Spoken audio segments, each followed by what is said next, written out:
إن الحمد لله نحمده ونستعينه ونستغفره ونؤمن به ونتوكل عليه ونعوذ بالله من شرور أنفسنا ومن سيئات أعمالنا من يهده الله فلا مضل له ومن يضلله فلا هادي له أي فلن تجد له وليا مرشدا ونشهد أن لا إله إلا الله وحده لا شريك له ونشهد أن سيدنا وحبيبنا ومولانا محمدا عبده ورسوله صلى الله عليه وعلى آله وصحبه وسلم الذي أرسله بالحق بشيرا ونذيرا وداعيا إلى الله بإذنه وسراجا منيرا فقد قال الله تبارك وتعالى في كلامه المجيد والفرقان الحميد أعوذ بالله من الشيطان الرجيم بسم الله الرحمن الرحيم تبارك الذي بيده الملك وهو على كل شيء قدير وأيضا قال إن الله وملائكته يصلون على النبي يا أيها الذين آمنوا صلوا عليه وسلموا تسليما اللهم صل على محمد وعلى آل محمد كما صليت على إبراهيم وعلى آل إبراهيم إنك حميد مجيد দরুদ কার উপরে পড়ছি? কেউ বলছে আল্লাহর উপর, কেউ বলছে রসুলের উপর। আল্লাহর রসুলের উপর, প্রাণপ্রিয় রসুলের উপর। অনেকেই পড়েননি, বসেছিলেন, মুখ বন্ধ ছিল। অথচ আপনার এই জায়গায় বসার যে সময়টা, যদি মূল্যটা আমি জানতাম। নবী করিম সাল্লাল্লাহু আলাইহি ওয়াসাল্লাম ইরশাদ করেছেন, লাগাদওয়াতুন ফি সাবিলিল্লাহ আও রাবহাতুন খায়রুম মিনাদ দুনিয়া ওয়া মা ফিহা। বুখারীতে এসেছে যে আপনি 1 সেকেন্ড সময় যদি দ্বীনের জন্য, আল্লাহর জন্য দেন, রাতে কিংবা দিনে, ওই সময় যদি একটি পাল্লায় দেয়া হয়, সারা পৃথিবীর ভিতরে যত মূল্যবান যা কিছু আছে যদি দেওয়া হয়, তো আপনার 1 সেকেন্ড কোরআনের মাহফিলের সময়টার মূল্য আমার আল্লাহর কাছে সারা পৃথিবী থেকে বেশি মূল্যবান হয়ে যায়। কোন আল্লাহু আকবার। অথচ এখানে বসে অনেকে কিন্তু চুপ ছিলেন। মাছ have you taken preparation for hereafter? এখানে বসে থাকাটা কিন্তু আমাদের পরকালের প্রস্তুতির বিশাল এক পরীক্ষার কেন্দ্র। প্রতিটি মুহূর্ত চলে যাচ্ছে, যেটা চলে যাচ্ছে আর আসবে না। এবং যে মাটিতে বসে আছি, এই মাটির নিচে হয়তো আগামীকাল কারো কবর হয়ে যেতে পারে, কোনো গ্যারান্টি নাই। সুতরাং সময়গুলো হেলায় হেলায় যেন কেটে না যায়, প্রতিটি মুহূর্তে যেন আমার রবের সন্তুষ্টির পথে কাটাতে পারি, নেক আমল দিয়ে কাটাতে পারি, ভালো কাজ দিয়ে কাটাতে পারি। এজন্যে মুখ বন্ধ না রেখে প্রাণপ্রিয় রসুলের উপর আমরা দুরূদ মনোযোগ দিয়ে পড়ব ইনশাআল্লাহ। পড়ুন আল্লাহুম্মা সাল্লি আলা মুহাম্মাদ ওয়া আলা আলি মুহাম্মাদ কামা সাল্লাইতা আলা ইব্রাহিম ওয়া আলা আলি ইব্রাহিম ইন্নাকা হামিদুম মাজিদ। আল্লাহুম্মা বারিক আলা মুহাম্মাদ ওয়া আলা আলি মুহাম্মাদ কামা বারাকতা আলা ইব্রাহিম ওয়া আলা আলি ইব্রাহিম ইন্নাকা হামিদুম মাজিদ। তাহাজ্জুদের যায় না মাঝে মরণ দিও প্রভু আমায়, ইকামতে দ্বীনের কাজে কবুল করে নিও আমায়। তাহাজ্জুদের যায় না মাঝে মরণ দিও প্রভু আমায়, ইকামতে দ্বীনের কাজে শামিল করে নিও আমায়। পড়ুন আমিন। তালুকপাড়া ইসলামী সমাজ কল্যাণ পরিষদ কর্তৃক আয়োজিত 28তম দুদিনব্যাপী তাফসীরুল কোরআন মাহফিলের আজ প্রথম দিবস চলছে। আজকের দুনিয়ার এই শ্রেষ্ঠ অনুষ্ঠান, আল্লাহর কালামে পাকের অনুষ্ঠানের জনাব সদরে জলসা মুহতারাম সভাপতি, সম্মানিত উস্তাজ অধ্যক্ষ মুন্ডমালা কামিল মাদ্রাসা ফজিলাতুল শেখ মাওলানা মুহাম্মদ আমিরউদ্দিন হাফিজাহুল্লাহ, আমরা আমাদের সভাপতি হুজুরের জন্য আল্লাহ পাকের কাছে দোয়া করছি দিল খুলে। আল্লাহ পাক সভাপতি হুজুরের হায়াতে প্রচুর বরকত দান করুন, পড়ি আমিন। ওনার খিদমতের আঞ্জামকে আল্লাহ পাক উত্তর উত্তর আরও বেশি বরকতময় করুন, পড়ি আমিন। এই প্রোগ্রামে আরও সম্মানিত সভাপতি আসনকে আলোকিত করেছেন সম্মানিত মুহাদ্দিস মুন্ডমালা কামিল মাদ্রাসা ও সম্মানিত ইমাম তালুকপাড়া ঈদগাহ ময়দান ফজিলাতুল শেখ মোহতারাম আব্দুল হামিদ হাফিজাহুল্লাহ। আমরা সম্মানিত সভাপতি হুজুরের জন্য দোয়া করছি, আল্লাহ পাক ওনার ইলমে হায়াতেও বরকত দান করুন, পড়ি আমিন।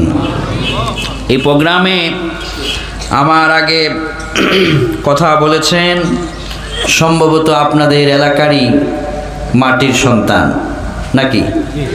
আলোচনা থেকে আমি বুঝতে পেরেছি আপনাদের মাটি ও মানুষের কৃতি সন্তান, অবসরপ্রাপ্ত সহকারী অধ্যাপক মুন্ডমালা কামিল মাদ্রাসা ফজিলাতুল শেখ মোহতারাম মাওলানা ইব্রাহিম হাফিজাহুল্লাহ।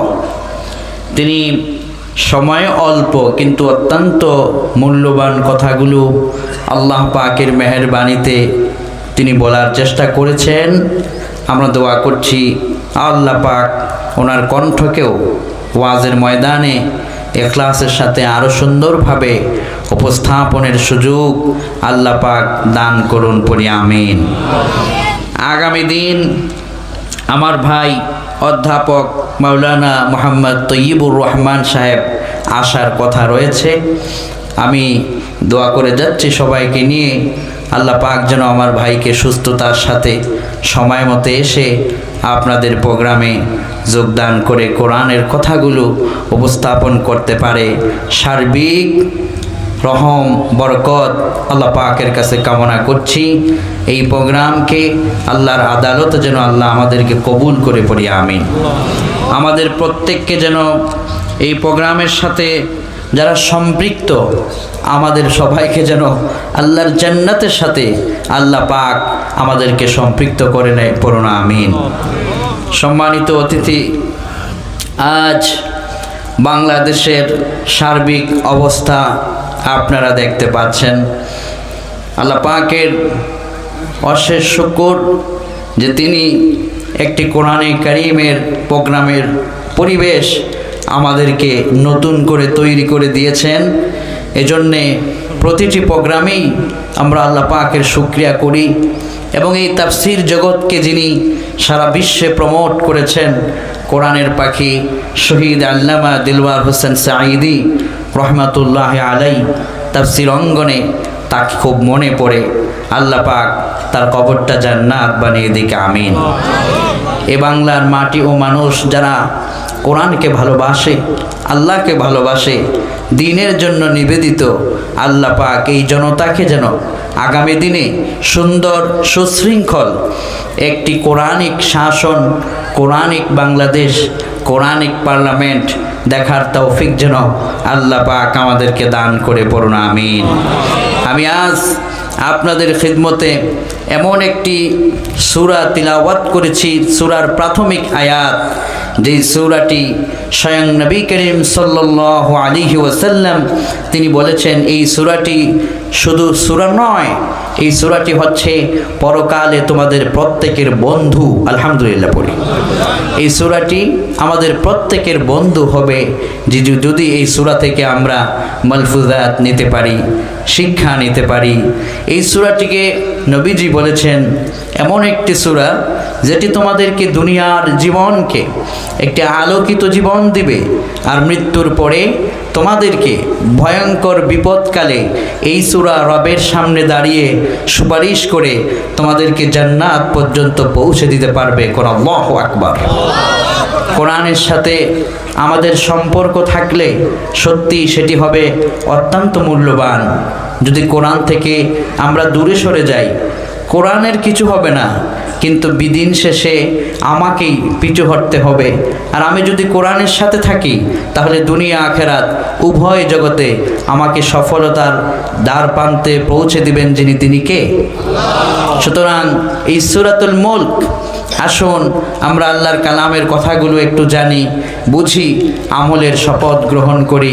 আল্লাহ আজকে যারা এখানে উপস্থিত হয়েছে, আমাদের প্রত্যেককে আপনি আপনার প্রকৃত গোলামদের কাতারে, ক্ষমা প্রাপ্ত বান্দাদের কাতারে, যাদেরকে আপনি ক্ষমা করে দেন, যাদেরকে আপনি রহম করেন, যাদেরকে আপনি ভালোবাসেন, তাদের কাতারে আপনি আমাদের মতো এই নগণ্য গোলামদেরকেও একটু শামিল করে দিয়েন। সবাই পড়ি আমিন। বিশ্বনবী সাল্লাল্লাহু আলাইহি ওয়াসাল্লাম এই সূরাটি সম্পর্কে বলেছেন, عن أبي هريرة رضي الله عنه قال قال رسول الله صلى الله عليه وسلم إن سورة من القرآن 30 آية شفعت لرجل حتى غفر له وهي سورة تبارك الذي بيده الملك। বিশ্বনবী বললেন, কোরআনে কারীমের ভিতরে 30 আয়াত বিশিষ্ট একটি সূরা আছে। সাহাবায়ে কেরাম বললেন, ইয়া রাসূলুল্লাহ, ইয়া হাবিবাল্লাহ, সেটি আবার কোন সূরা? বিশ্বনবী কয়, সেটি হলো হিয়া সূরাতু তাবারাকাল্লাযী বিয়াদিহিল মুলক। আল্লাহর হাবিব বললেন, এই সূরাটাকে যারা আমল করে, সূরা থেকে যারা শিক্ষা গ্রহণ করে, তাদের সবগুলো গুনাহ মাফ করে দিতে পারেন যিনি, তিনি কে? সূরাটির নাম হলো সূরাতুল মুলক। সবাই বলুন সূরাতুল মুলক। যদি আপনি নিজে না পারেন, আপনার এলাকায় অনেক বিজ্ঞ উলামা হযরত আছেন, গিয়ে বলবেন যে হুজুর কোথায় আছে, একটু দেখে দেখে পড়ার চেষ্টা করবেন। এটি আপনার দুনিয়া আখেরাত উভয় জগতের সাথী। পড়ি আলহামদুলিল্লাহ। তো এই সূরাতুল মুলকে নবীজি বললেন যে তোমাদের গুনাহগুলো ক্ষমার ব্যবস্থা হয়ে যাবে যদি এই সূরার সাথে তোমাদের সম্পর্কটা হয়। এবার নবী করিম সাল্লাল্লাহু আলাইহি ওয়াসাল্লাম তিনি আমাদেরকে আরো সুসংবাদ দিচ্ছেন। বিশ্বনবী সাল্লাল্লাহু আলাইহি ওয়াসাল্লাম বলেন, যখন এই সূরাটাকে লালন করবা, এই সূরাকে হৃদয়াঙ্গম করবা, ইকরাউল কুরআন ফাইন্নাহু ইয়াতি ইয়াউমাল কিয়ামাহ শাফিআন লিআসহাবিহি। কিয়ামতের ময়দান যেদিন কায়েম হয়ে যাবে, মানুষগুলো যখন পানি পানি বলে চিৎকার মারবে, মা তার সন্তানকে ভুলে যাবে, সন্তান তার মায়ের পরিচয় দিতে সেদিন লজ্জা বোধ করবে।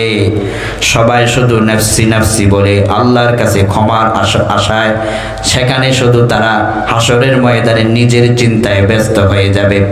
বিশ্বনবী বলেন, যারা সূরাতুল মুলকের সঙ্গে সম্পর্ক করেছে, কোরআনের সঙ্গে সম্পর্ক করেছে, কোরআনের আন্দোলনে নামটা লিখায় দিয়া শত বাধা বিপত্তি উপেক্ষা করে জমিনে আল্লাহর কোরআনের রাজ কায়েমের জন্য সময় দেয়, সেদিন কোরআন কিয়ামতের দিন যারা কোরআনের পক্ষে থাকবে তাদের পক্ষে কোরআন নিজে সুপারিশ করবে। কোন সুবহানাল্লাহ। কোরআন যখন রবের সামনে দাঁড়ায় যাবে, আল্লাহ জিজ্ঞেস করবেন তোমার বক্তব্য কি?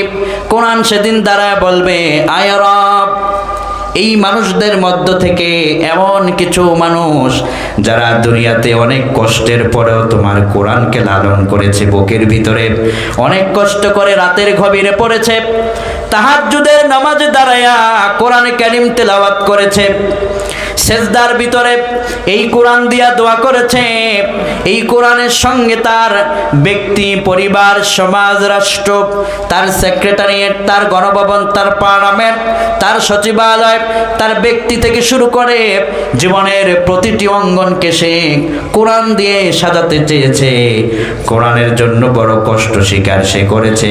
আল্লাহ পাক তখন বলবেন তোমার সুপারিশ তুমি শুরু করে দাও। নবীজি বলেছেন, ফাইন্নাহু ইয়াতি ইয়াউমাল কিয়ামা শাফিআন লিআসহাবিহি। কোরআনে কারীম যারা কোরআনে কারীমের সঙ্গী দুনিয়াতে হয়েছে, সুপারিশ যখন শুরু হয়ে যাবে, আল্লাহ পাক এই কোরআনের সুপারিশে বহু কোরআনের পাখীদেরকে নাজাতের ব্যবস্থা করে দিবেন। কোন সুবহানাল্লাহ। তাহলে কোরআন যখন সুপারিশ করবে, ওই জায়গাটাতে আপনার আমার থাকার, যদি থাকতে পারি আমাদের ভাগ্যটা সত্যি সৌভাগ্যের কাতারে চলে যাবে। কথা ঠিক কিনা? আমরা যেন ওই কাতারে থাকতে পারি, এজন্য কোরআনের সঙ্গে সম্পর্ক করার দরকার আছে না নাই? মসজিদের ইমাম সাহেব বেতন কম, তার দাম আছে না নাই? মাদ্রাসার প্রিন্সিপাল হুজুর সাহেব রাস্তা দিয়ে হেঁটে যায়, তার মূল্যায়ন আছে না নাই? বাংলাদেশের ভিতরে আমি আমার ছোট্ট একটা গবেষণা করে দেখেছি, রাষ্ট্র বিগত 17 বছর আলেমদেরকে সম্মান দিতে না পারলেও এই এলাকার, এই বিশ্ব, এই মাটি, এই এলাকার, এই ভূখণ্ডের জনগণ আলেম ওলামাদেরকে যতটা সম্মান দিয়েছে, ওই সম্মানের ঋণ বাংলাদেশের ওলামাগণ ঋণ শোধ করতে পারবে না। ঠিক কিনা? কেননা রাষ্ট্র তখন মাহফিল বন্ধ করত, আর জনগণ তখন তারা সিকিউরিটি দিয়ে মাহফিলকে বাস্তবায়ন করত। ঠিক কিনা? রাষ্ট্র সম্মান দিতে না পারলেও জনগণ ঠিকই আলেমদেরকে সম্মান দিতে পেরেছে, আলহামদুলিল্লাহ। তো বোঝা যায় এই জনগণ কোরআনকে ভালোবাসে, মানুষকে নয়, কোরআনকে। আর কোরআনকে যারা প্রমোট করে তাদের ইজ্জত বাড়ায় দেন যিনি, তিনি কে? সুতরাং আলোচনার শুরুতে আসুন এই প্রতিজ্ঞাবদ্ধ হব, কোরআন আছে যেখানে আমি থাকবো সেখানে, আলেম ওলামা যেখানে আমি থাকবো সেখানে, ইনশাআল্লাহ বলেন। এই যে আমাদের মুহাদ্দিস আমির উদ্দিন হাফিজাহুল্লাহ, আব্দুল হামিদ হাফিজাহুল্লাহ, দুইজনেই বিজ্ঞ স্কলার। আপনারা দুইজনকে সভাপতি হিসেবে পেয়েছেন, এটা আমি মনে করি কমিটি ভাগ্যবান যে আলেমদেরকে আপনারা সভাপতি করেছেন। মাহফিলটা একটা পূর্ণতা পেয়েছে, আলহামদুলিল্লাহ। আলেমদেরকে ইজ্জত দিলে আপনাদেরকে ইজ্জত দিবেন কে? তো আলহামদুলিল্লাহ আমি বুঝতে পেরেছি যে আপনারা আলেম প্রেমিক। আসুন এবার আমরা আল মুলক থেকে শুরু করি। সূরাটার নাম হচ্ছে সূরাতুল মুলক। মুলক মানে হচ্ছে ক্ষমতা, মুলক মানে হচ্ছে রাজত্ব, মুলক মানে হচ্ছে একমাত্র ক্ষমতা যার, তিনি কে? ক্ষমতার একমাত্র মালিক যিনি, তিনি কে? আল্লাহ রাব্বুল আলামিন বলেন, তাবারাকাল্লাযী বিয়াদিহিল মুলকু ওয়া হুয়া আলা কুল্লি শাইইন কাদির। বরকতময় সেই মহান সত্তা যার হাতে ক্ষমতা, সকল বিষয়ে যিনি সর্বময় ক্ষমতার মালিক, তিনি কে? কিন্তু বাংলাদেশের সংবিধানের ভিতরে লেখা আছে সকল ক্ষমতার উৎস জনগণ, আল্লাহকে মাইনাস করা হয়েছে। কথা ঠিক কিনা? যে সংবিধান আমার আল্লাহকে মাইনাস করে সেই সংবিধান 90% মুসলমানদের দেশে চলতে পারে না। আমার তো এমন একটা সংবিধান থাকা প্রয়োজন যেই সংবিধান কখনো আল্লাহকে মাইনাস করবে না, বরং আল্লাহ যা বলবে সেভাবে সংবিধান রাষ্ট্র চালাবে। আর সেই সংবিধানের নাম হলো মহাগ্রন্থ আল কোরআন। কোন সুবহানাল্লাহ। আল্লাহ কয় সকল ক্ষমতা জনগণ, সকল ক্ষমতার উৎস যারা বলে তাদের চরিত্রের দিকে তাকায় দেখো। 9 বছরের রাজা 10 বছরের সাজা পেয়েছে। 17 বছরের রাজা মাত্র 3 সেকেন্ডের ভিতরে হেলিকপ্টার যুগে পালাতে বাধ্য হয়েছে। যদি জনগণ সকল ক্ষমতার উৎস হতো তাহলে জনগণ তার ক্ষমতা দিয়ে তাদের নেত্রীকে রক্ষা করতে পারত। সুতরাং এটা বুঝতে হবে ক্ষমতার উৎস জনগণ নয়, একমাত্র ক্ষমতার উৎস আমার আল্লাহ। আল্লাহু আকবার। সভাপতি দুজনও না। ও আচ্ছা আচ্ছা, সহ না, ঠিক আছে ঠিক আছে, সমস্যা নাই। সভাপতি সভাপতি সমস্যা নাই, দুইজনেই সম্মানিত। আল্লাহ কবুল করুক, আমিন। তো যাই হোক, এই ক্ষমতা আমার রবের। আজকে গোটা দুনিয়াতে সেই ক্ষমতা রবের যে, সেটা প্রমাণ হয়েছে। যারা আগে বলতো আল্লাহ মানি না, আল্লাহর আইন দিয়ে পৃথিবী চলে না, যারা বলতো দেয়ার ইজ নো গড, আল্লাহ বলতে কিছু নেই, তাদের কাছে বর্তমান পৃথিবীতে কোরআনের একটি আয়াত তাদের কাছে যখন স্পষ্ট হয়েছে, দৃশ্যমান হয়েছে, তারা বলতে বাধ্য হয়েছে there is no god except Allah who created man from an আব্রিও রিড and your lord is the most beneficent. যারা আগে বলতো আল্লাহর ক্ষমতা নাই, ওরা আল্লাহর একটা কোরআনের আয়াত চোখের সামনে এনে তারা গবেষণা করে বলতে বাধ্য হয়েছে কে বলছে আল্লাহ নাই, আল্লাহই হচ্ছে সকল ক্ষমতার মালিক, আর তিনিই সৃষ্টিকর্তা, তার উপরে কেউ নাই, তিনিই সম্মানিত। কোন আল্লাহু আকবার। যারা বলতো আল্লাহর ক্ষমতা নাই, তারা কোরআনের ওই আয়াতটাকে গবেষণা করেছে। কোরআনে আল্লাহ বলেছেন লাউ কানা ফীহিমা আলিহাতুন ইল্লাল্লাহু লাফাসাদাতা ফাসুবহানাল্লাহি রাব্বিল আরশি আম্মা ইয়াসিফুন। তোমার রব ক্ষমতাবান রব, তিনি ছাড়া যদি ভিন্ন কোনো ইলাহ থাকতো এই আসমান জমিন 1 সেকেন্ড পরিচালিত হতো না, সব লন্ডভন্ড হয়ে যেত। আল্লাহু আকবার। চন্দ্রের সাথে চাঁদের একটা ধাক্কা লাগতো, সূর্যের সঙ্গে চাঁদের ধাক্কা লাগতো, আর তারকার সঙ্গে সূর্যের ধাক্কা লেগে সব লন্ডভন্ড হয়ে যেত। রব একজন ক্ষমতাবান আছে বলেই সব কিছু রবের নিয়ন্ত্রণে, সব কিছু রবের হুকুম মেনে চলছে। কোন আল্লাহু আকবার। বিজ্ঞান গবেষণা করেছে তাবারাকাল্লাযী বিয়াদিহিল মুলক, ক্ষমতার উৎস যে আমার আল্লাহ। বিজ্ঞান গবেষণা করেছে, আল্লাহ পাক কোরআনে সূর্য বিজ্ঞান নিয়ে আরেকটা তত্ত্ব দিয়েছেন। বিজ্ঞানে আয়াত গবেষণা করে আমার আল্লাহর কাছে মাথা নত করতে বাধ্য হয়েছে। আল্লাহ বলেছেন লাশ-শামসু ইয়ামবাগী লাহা আন তুদরিকাল কমার ওয়ালাল লাইলু সাবিকুন নাহার ওয়া কুল্লুন ফি ফালাকিন ইয়াসবাহুন। প্রবল জ্ঞানী হইবে যাহারা, আপন মনেতে বুঝিবে তাহারা, রাত্রি পারে না আগে যাইবার, দিনের স্থান করি অধিকার। সূর্য পারে না চন্দ্রকে ধরিতে, চন্দ্র পারে না সূর্যকে বাঁধিতে।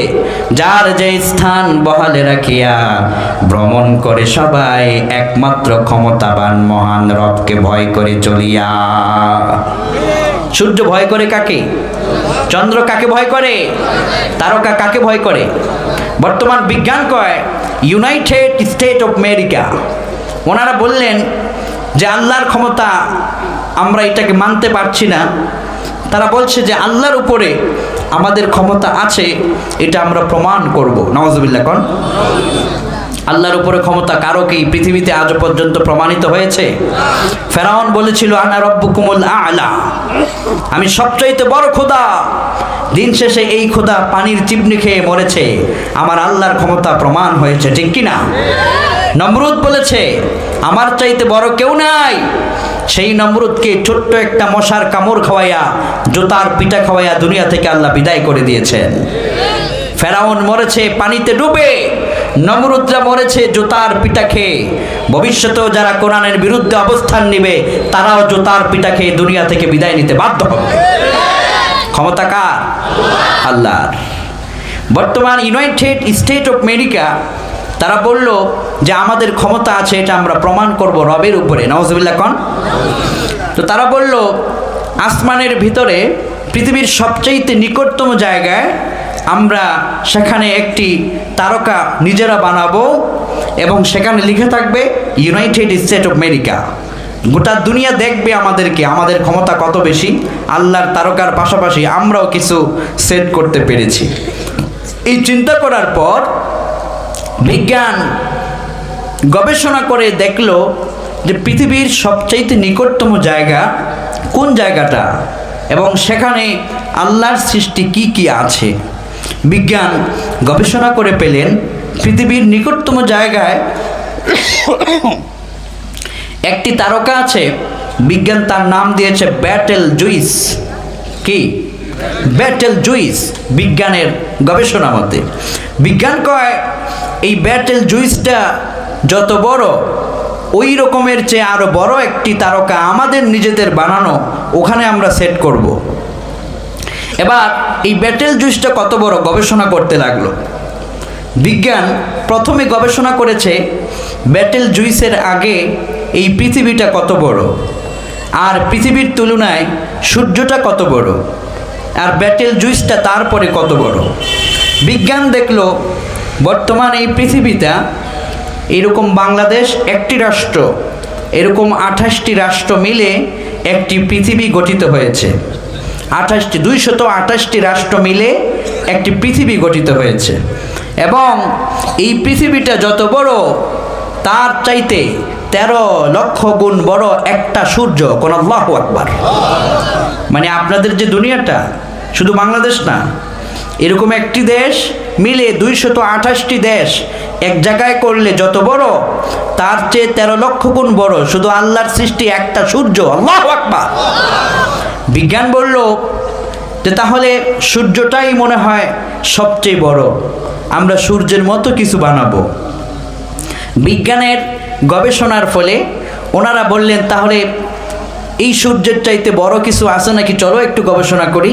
গবেষণা করে দেখলো পৃথিবীর নিকটতম জায়গায় ওই যে ব্যাটেল জুইস, ওই ব্যাটেল জুইসটা সূর্যের চেয়েও একটা নয়, দুইটা নয়, 33 কোটি গুণ বড়। কোন আল্লাহু আকবার। বিজ্ঞান কয় পৃথিবী থেকে 13 লক্ষ গুণ বড় সূর্য, সূর্যের চাইতে 33 কোটি গুণ বড় ব্যাটেল জুইস।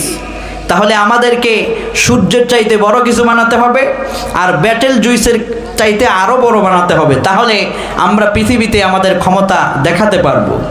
বিজ্ঞান গবেষণা করে ব্যাটেল জুইসটার আকার আকৃতি করে চিন্তা করলো তার আশেপাশে কিছু আছে নাকি। বিজ্ঞান ব্যাটেল জুইসের পাশে গবেষণা করলেন। ব্যাটেল জুইসের একটা কিনারায় গবেষণা করে বিজ্ঞান দেখলো সেখানে আরেকটা নক্ষত্রের আবিষ্কার করলেন, প্রক্সিমা সেন্ট্রাই। বিজ্ঞান বললেন এই সূর্যের চাইতে 33 কোটি গুণ বড় ব্যাটেল জুইস এই একটা নক্ষত্র। তার পাশে আমরা আরেকটা নক্ষত্র দেখলাম, ওইটাকে বিজ্ঞানের ভাষায় প্রক্সিমা সেন্ট্রাইকে তারা গবেষণা করে দেখলেন সূর্যের চাইতে আরো 33 কোটি গুণ বড় আরেকটা নক্ষত্র আল্লাহ পাক ব্যাটেল জুইসের পাশে বানায় রাখছে। আল্লাহু আকবার। বিজ্ঞান এবার গবেষণা করে কয় তার আশেপাশে আরো কিছু আছে নাকি দেখা দরকার। এবার দেখে তারা আরেকটা নক্ষত্রের আবিষ্কার করলেন। বিজ্ঞান তার নাম দিলেন আলফা সেন্ট্রাই। বিজ্ঞান বললেন এই নক্ষত্রটাও সূর্যের চাইতে 33 কোটি গুণ বড়। এবার আমরা গবেষণা করতে লাগলাম আরো কিছু আছে নাকি।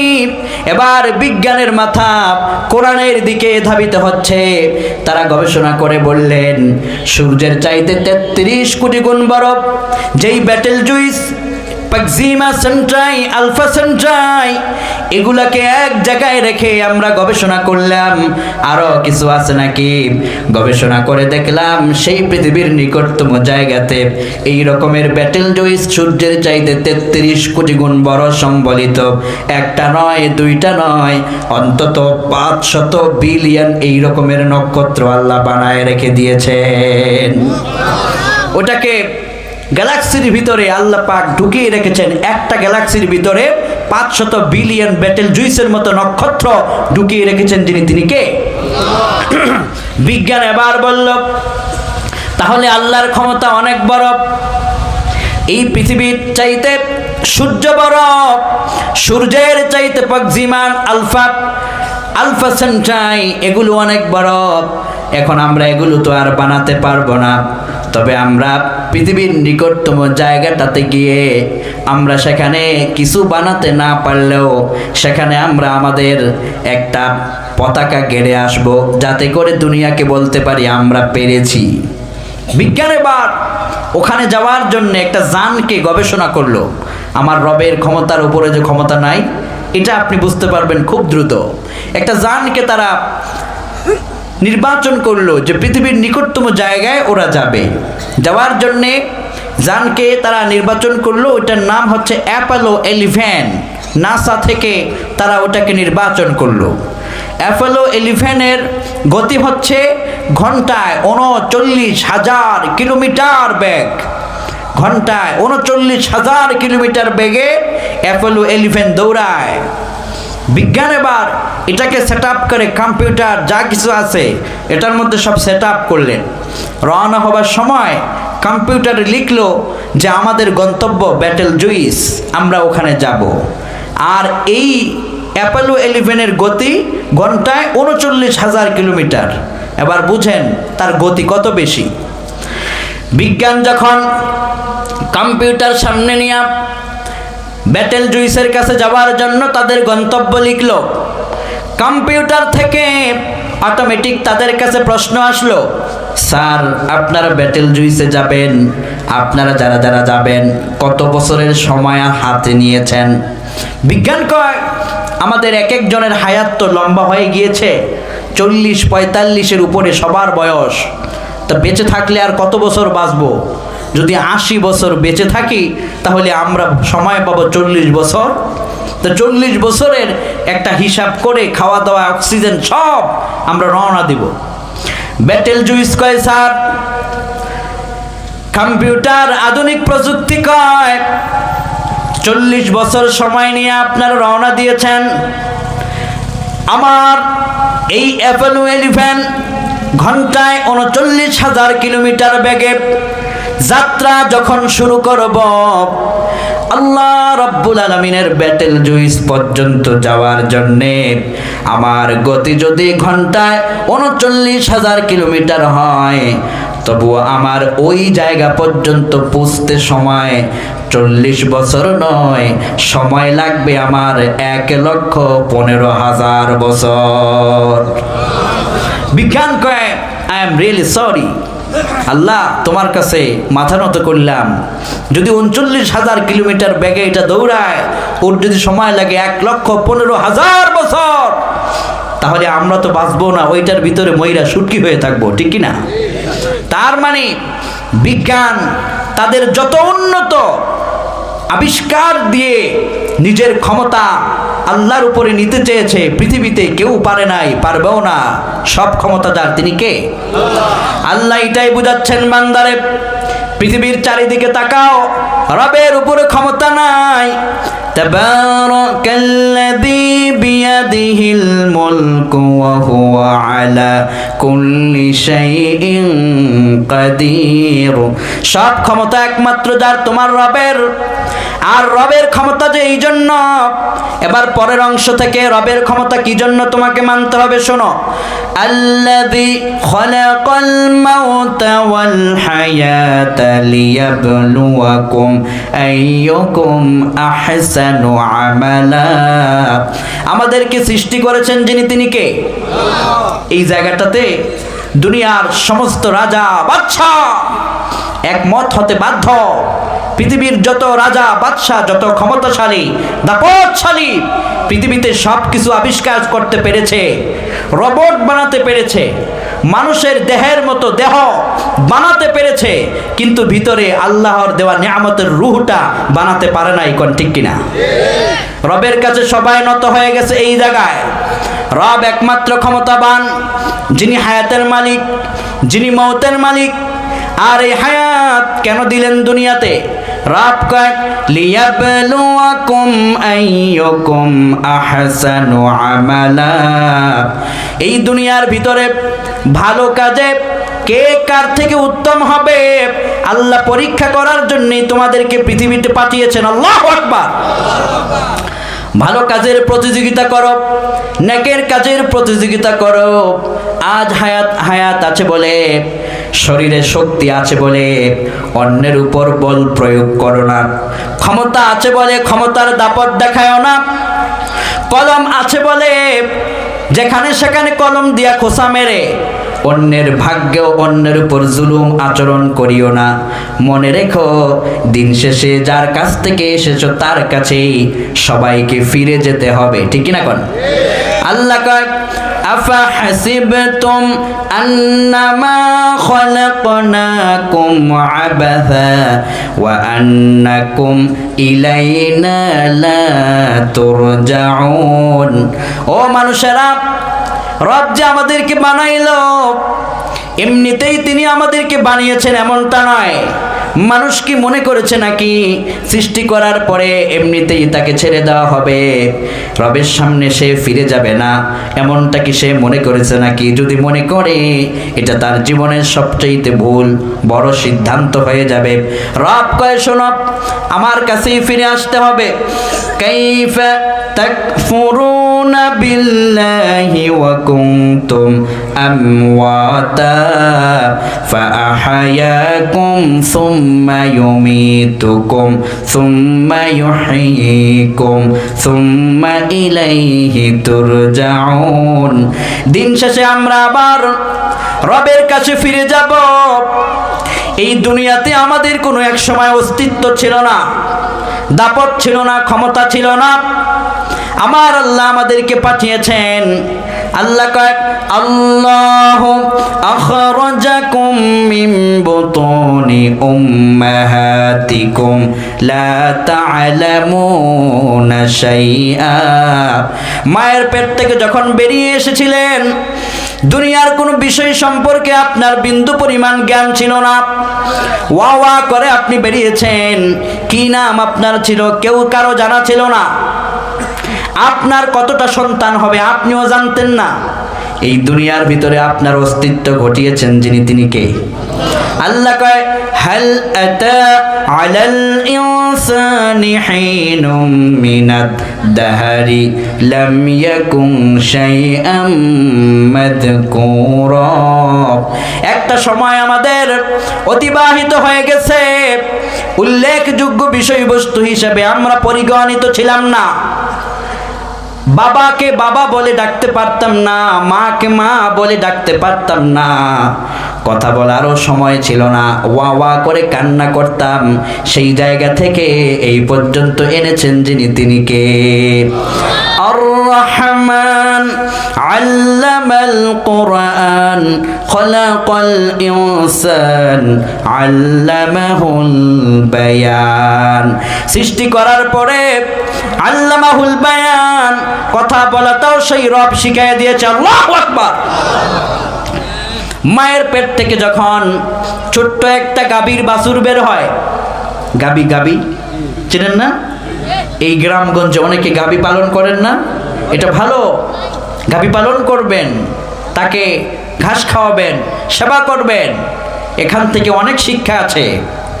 তো গাভী যখন লালন করেন, ছোট্ট বাছুরটা যখন পৃথিবীতে আসে, আসার পরে এই কৃষক গাভীকে যিনি কষ্ট করে লালন করলেন, ছোট্ট বাছুরটা পৃথিবীতে আসার পরে এই বাছুরটাকে কোনো মালিক কি বলে দেয় নাকি, তুমি পৃথিবীতে এসেছো, তোমার খাবার তোমার মায়ের পিছনের ওলানে আছে, যাও গিয়া খাও, বলা লাগে? কিন্তু এটা যখন বের হয়, বের হওয়া মাত্রই দেখবেন ওর বলা লাগে না, ও মায়ের পিছনের অংশে গিয়া দুধ তালাশ করতে থাকে। তাকে এই জায়গা পর্যন্ত এনে দিয়েছেন যিনি, তিনি কে? আল্লাহু আকবার। আল্লাহ তাকে বুঝাই দিয়েছেন তোমার খাবার মায়ের পিছনের অংশে, ও বের হয়ে দেখবেন মায়ের পিছনের অংশ তালাশ করে। আল্লাহু আকবার। ডিম থেকে যখন বাচ্চা বের হয়, দুই ধরনের বাচ্চা হয়, হাঁসের বাচ্চা আবার মুরগির বাচ্চা। মুরগির বাচ্চা হলে পরে যখন ছেড়ে দেন, সে দেখবেন শুকনো জায়গায় থাকতে পছন্দ করে, পানিতে ফেলে দিলে সে কখনো যায় না, মারা যায়। আবার একই ডিম থেকে যখন হাঁসের ডিম থেকে বাচ্চাগুলো বেরিয়ে পড়ে, এটাকে যখন আপনি শুকনো জায়গায় রাখবেন, থাকতে চায় না, সে পানিতে সাঁতরাতে চায়। আল্লাহ পাক যার যেখানে যেখানে যা কিছু প্রয়োজন সব কিছু ব্যবস্থা করে দিয়েছেন যিনি, তিনি কে? ও মানুষ, সেই রবকে চিনো না, সেই রবকে বুঝলে না। এজন্য আল্লাহ কয়, ইয়া আইয়ুহান নাস উবুদু রাব্বাকুমুল্লাযী খলাকাকুম ওয়াল্লাযীনা মিন ক্বাবলিকুম লাআল্লাকুম তাত্তাকুন। দুনিয়ার মানুষেরা, উবুদু রাব্বাকুম, worship your Lord, to make partnership with Allah is great sin. রবের গোলামি করো, তার সঙ্গে শিরিক করা যাবে না, মাজারে সেজদা দেওয়া যাবে না, পীরের সামনে মাথা নত নয়, মাজারে মান্নত নয়, পীরের সামনে সেজদা নয়। তুমি একমাত্র যার কাছে মাথা নত করবা, তিনি কে? ইয়া আইয়ুহান নাস উবুদু রাব্বাকুম, রবের গোলামি করো, রবের কাছে মাথা নত করো। বিমানে তাফসীর আই ওয়াহিদুহু, তাকে একক সত্তা হিসেবে জেনে তার কাছে মাথা নত করো, এজন্য তোমাকে বানানো হয়েছে। এরপরে আল্লাহ কয়, তোমাকে যে আমি আল্লাহ পাক বানালাম, আমার যে ক্ষমতা, আমার ক্ষমতার আরেকটা প্রমাণ তোমরা দেখো। وأنزل من السماء ماء فأخرج به من الثمرات رزقا لكم। আসমান থেকে পানি নাজিল করেন যিনি, তিনি কে? বৃষ্টির পানি যখন নাজিল হয়, আপনি বললে বন্ধ হবে না, আবার বললে আসবেও না। একমাত্র যিনি, যার ইচ্ছে মতো সব কিছু দিতে পারেন, তিনি কে? আল্লাহ কয়, আনজালা মিনাস সামাই মাআ, এই বৃষ্টির পানিটাও রবের পক্ষ থেকে আসে। আমি আল্লাহ যদি তামাম পৃথিবীর জন্য বৃষ্টির পানি বন্ধ করে দেই, দুনিয়ার কোনো রাজা নাই, বাদশা নাই যে তোমাদেরকে এক ফোঁটা পানি দিতে পারে, ঠিক কিনা? কোন আফারাআইতুমুল মাআল্লাযী তাশরাবুন আনতুম আনজালতুমুহু মিনাল মুজনি আম নাহনুল মুনজিলুন। এই যে পানি তোমরা পান করো, এই পানি আমি নাজিল করেছি নাকি তোমাদের কোনো রাজা বাদশারা বানিয়েছে? বলো, এই পানি নাজিল করেছেন যিনি, তিনি কে? একটু নিজেকে একটু প্রশ্ন করেন। হঠাৎ করে রাতে বাড়িতে গিয়ে দেখলেন ঘরের ভিতরে পানি নাই, টিউবওয়েল চাপলেন, পানি বের হয় না। মোটর অন করলেন, মোটর চলে তো পানি ওঠে না। গেলেন পাশের কোনো একটা নদীতে, পানি নাই। বড় সমুদ্রে গেলেন, পানি নাই, কোথাও পানি নাই। এবার আপনি নিজেকে প্রশ্ন করেন, যদি তাম পৃথিবীর সকল পানি শুকিয়ে যায়, এরপরে গিয়ে ডোনাল্ড ট্রাম্পের কাছে বলেন 1 ফোঁটা পানি দেন, পারবে? পারবে? দুনিয়ার রাজা বাদশার কাছে চিঠি লেখেন, ও বাদশারা, বাংলাদেশে পানি নাই, ইউরোপে পানি নাই, প্রশান্ত মহাসাগর শুকিয়ে গেছে, কোথাও পানি নাই। ওই সময় সারা দুনিয়ার রাজা বাদশারা 1 ফোঁটা পানির জন্যে আমার আল্লাহর কাছে ভিক্ষুকের মতো হাত পাততে বাধ্য হবে। এই যে করোনা, বিগত সময়ে 20 সালে করোনার সময় ভারতের মসজিদে মুসলমানেরা তারাবি পড়তে গেলে সেখানকার নরপিচাস জালেম সরকারের পুলিশেরা মুসলমানদেরকে মসজিদ থেকে বের করে দিত, তারাবি আদায় করতে দিত না। এর কিছুদিন পর যখন করোনার ভয়ঙ্কর রূপ সেখানে নিল, সেই ভারতের সেই হিন্দু পুলিশেরা মুসলমানদের কাছে গিয়ে মসজিদের ধারে বসে ইঙ্গিত করে বলতো, একটু তোমাদের আল্লাহর কাছে দোয়া করো যেন করোনার ভয়ঙ্করটা দূর হয়ে যায়। সেখানেও ভারতের বুকে যখন গজব শুরু হলো, রবের সামনে মাথা নত করতে বাধ্য হলো। আল্লাহু আকবার। এখনকার উদাহরণটা দেই, ক্যালিফোর্নিয়া, লস অ্যাঞ্জেলেস টাইমস তারা রিপোর্ট করেছে, অ্যাঞ্জেলেস যখন জ্বলছে, আমেরিকার সরকারের কাছে যখন এই দাবানল নিভানোর জন্য সাহায্য চাওয়া হলো, গোটা দুনিয়ার সমস্ত সরকার ঐক্যবদ্ধ হয়ে আগুন নিভানোর জন্য নানান প্রযুক্তি প্রয়োগ করলো। দিন শেষে আগুন তো নিভলই না, বরং আগুনের দাবানল এত দ্রুত গতিতে ছড়িয়ে পড়েছে, তারপরে স্যাটেলাইট টিভি চ্যানেল সব কিছু রিপোর্ট করে বলছে যে এটা তো আমেরিকা নয়, আসমানের 3500 ফিট উপরের প্লেনের দৃশ্য থেকে করা স্যাটেলাইটের দৃশ্য দেখিয়ে বিজ্ঞান বলছে এই জন্য আমেরিকা নয়, এই জন্য একটা জাহান্নামের আগুনের টুকরা আমরা দেখতে পাচ্ছি পৃথিবীর বুকে। কোন আল্লাহু আকবার। যদি এত ক্ষমতা থাকতো আগুনগুলো নিভায় দেখাতো, নিভাইতে পারলো না। এটাও তো প্রমাণ করে আমার আল্লাহর ক্ষমতা ছাড়া পৃথিবীতে কোনো ক্ষমতা চলে না। তো যেটা বলছিলাম আমার ভাইয়েরা, আল্লাহ বললেন আনজালা মিনাস সামাই মা, আসমান থেকে পানি নাজিল করি। বর্তমান দুনিয়ার বিজ্ঞানীরা এই পানিটাকে নিয়ে গবেষণা করেছে। এখানে যারা কৃষক মাঠে ফসল ফলান, এরকম কেউ আছেন নাকি? মাঠে ফসল ফলা এমন কেউ আছে? একটু হাত তোলেন তো, কারা কারা কৃষক?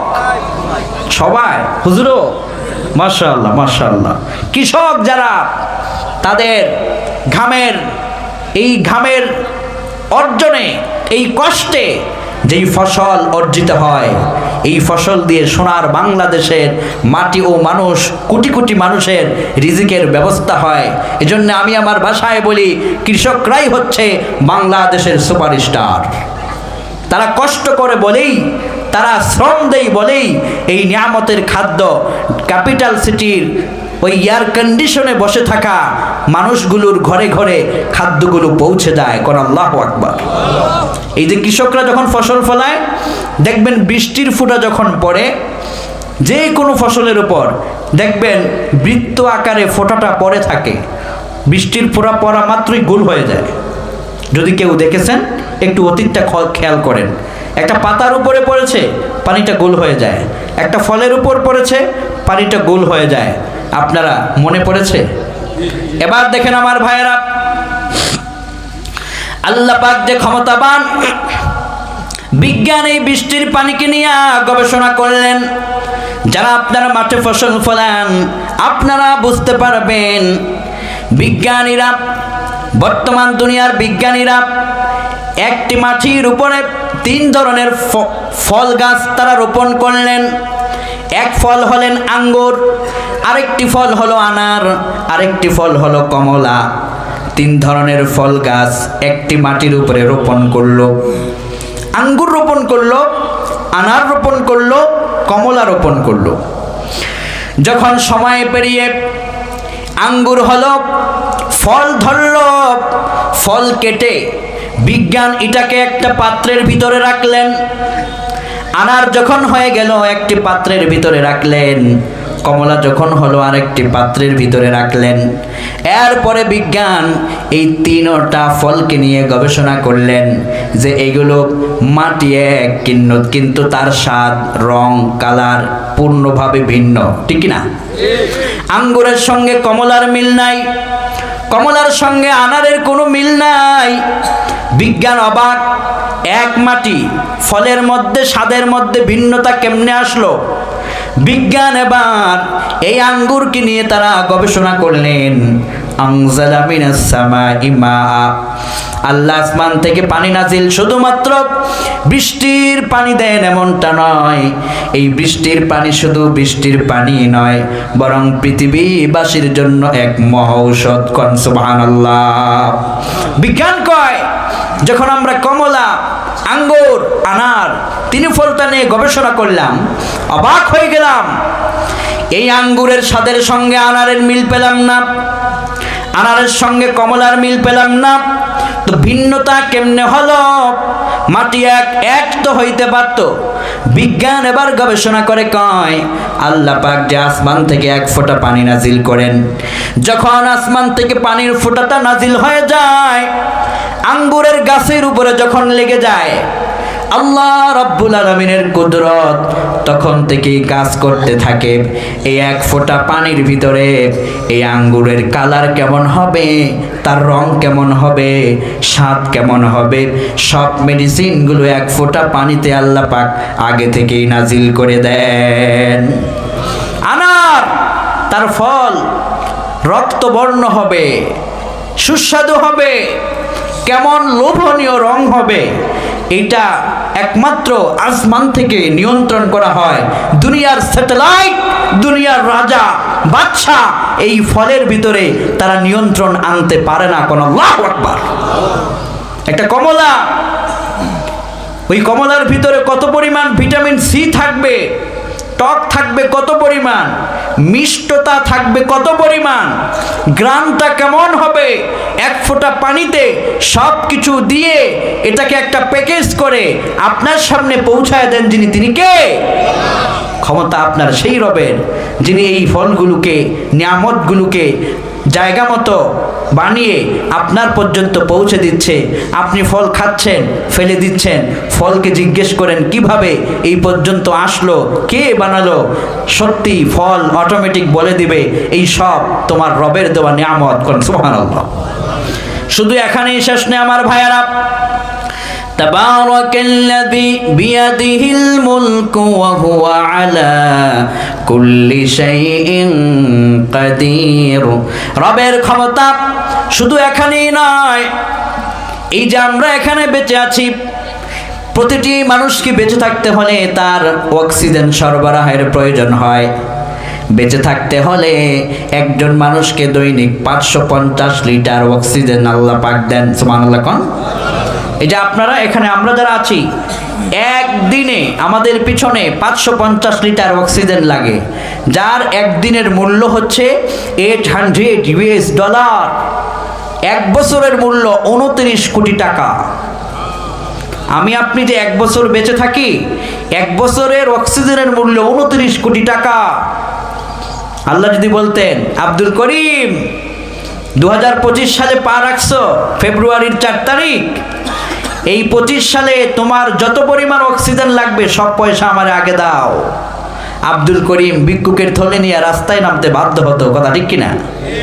দুনিয়ার কোন রাজার বাদশার পক্ষে অক্সিজেনের মূল্য আদায় করা সম্ভব নয়। অপরদিকে একটুকুন ভেবে দেখুন, কখনো যদি আপনি অসুস্থ হয়ে যান, রাজশাহীর কোনো একটা হসপিটালে যদি আপনাকে নিয়ে যাওয়া হয়, ডক্টর দেখবে আপনার বিপি ঠিক আছে কিনা, ব্লাড প্রেশার, যখন দেখবে ওকে, তখন দেখবে আপনার ফুসফুসের ক্রিয়ার কি অবস্থা।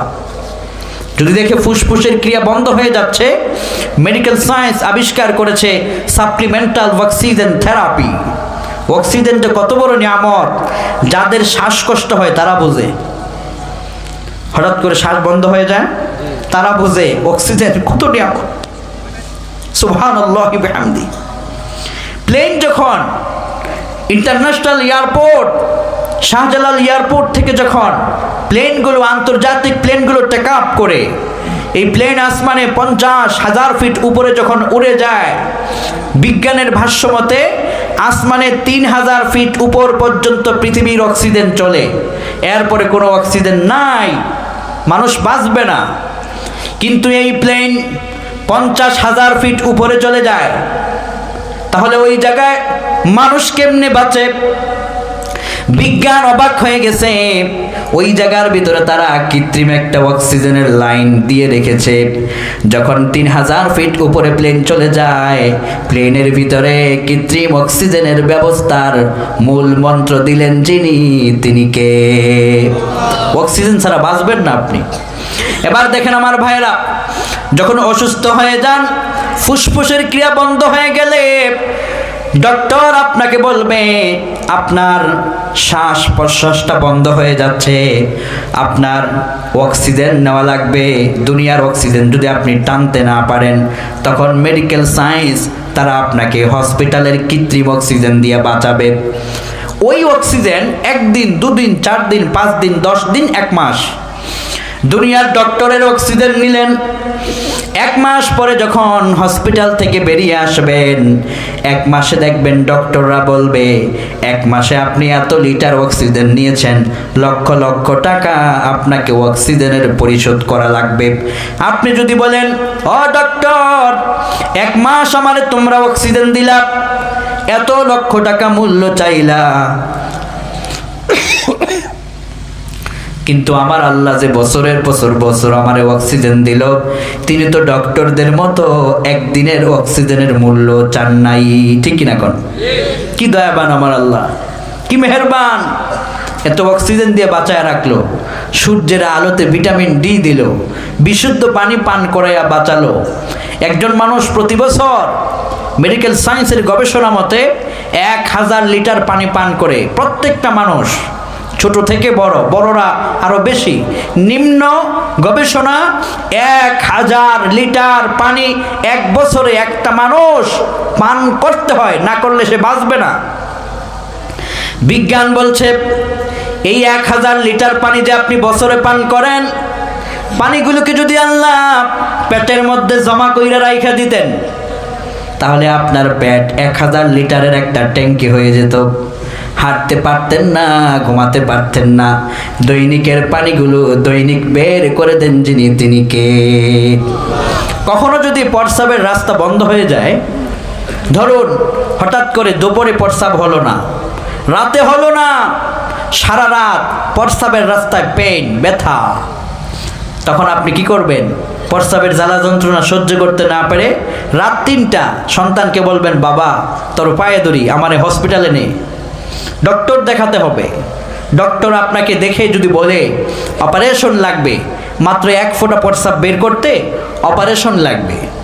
আপনি যদি বলেন যে কয় টাকা লাগবে, ডক্টর বলল 10 লাখ, আপনি তখন বলবেন 10 লাখ টাকা আমার গেলে যাক, প্রস্রাবের এই রাস্তার মধ্যে এই পেইন, এই যন্ত্রণা আমার সহ্য হয় না, অপারেশন করে তাড়াতাড়ি যন্ত্রণা থেকে ডাক্তার আমাকে মুক্তি দেন। আপনি তখন 10 লাখ টাকা দিতে বাধ্য হবেন। কথা ঠিক কিনা? এবার প্রতিদিনের একটা হিসাব মিলায় দেখেন, আমার আল্লাহ যেই পানিটা আপনারে পান করালেন, কত চমৎকার করে পানিটা যখন বের হওয়ার প্রয়োজন হয়, প্রস্রাবের একটা ব্যাগ আল্লাহ পাক দান করে দেন। এরপরে যাওয়া মাত্রই প্রস্রাবটা বেরিয়ে যায়। এরপরে একটা শরীরের মধ্যে যে আরাম অনুভূত হয়, যদি প্রতিদিনের 1 ফোঁটা প্রস্রাব যে বের করে আল্লাহ যে আপনাকে আরাম দিচ্ছেন, এই আরামটার শুকরিয়া যদি আদায় করেন, কিয়ামত পর্যন্ত আদায় করে শেষ করতে পারবেন না। ঠিক কিনা? এভাবে প্রতিনিয়ত আমার রবের এই দয়া যারা চিন্তা করে, রবের ক্ষমতা তাদের কাছে দৃশ্যমান হয়ে যায়। তারা তখন চিন্তা করে সকল ক্ষমতার উৎস জনগণ নয়, সকল ক্ষমতার উৎস একমাত্র আমার আল্লাহ। ঠিক কিনা কোন? আর যারা রবকে বিশ্বাস করে, রবকে যারা ভালোবাসে, রবের জন্য তারা প্রয়োজনে হযরতে সাহাবায়ে কেরামদের মতো জীবনও দিতে তারা প্রস্তুত থাকে। কোন ঠিক কিনা? রবের আল্লাহর জমিনে আল্লাহর দ্বীন বাস্তবায়নের জন্য যুগে যুগে কালে কালে বহু আল্লাহর ইমানদাররা জীবন দিয়েছে। হযরতে সাদ আস-সালামী রাদিয়াল্লাহু আন বিশ্বনবীর একজন তরুণ সাহাবী। এখানে যুবক কারা কারা আছে একটু হাত তুলেন তো। যুবক বয়স 1 থেকে 35, এরা যুবকের পালায় পড়ছে। কারা কারা আছেন যুবক দেখি একটু? বয়স 1 থেকে 35 যারা আছে, এই হাত তুলো না, তুলো।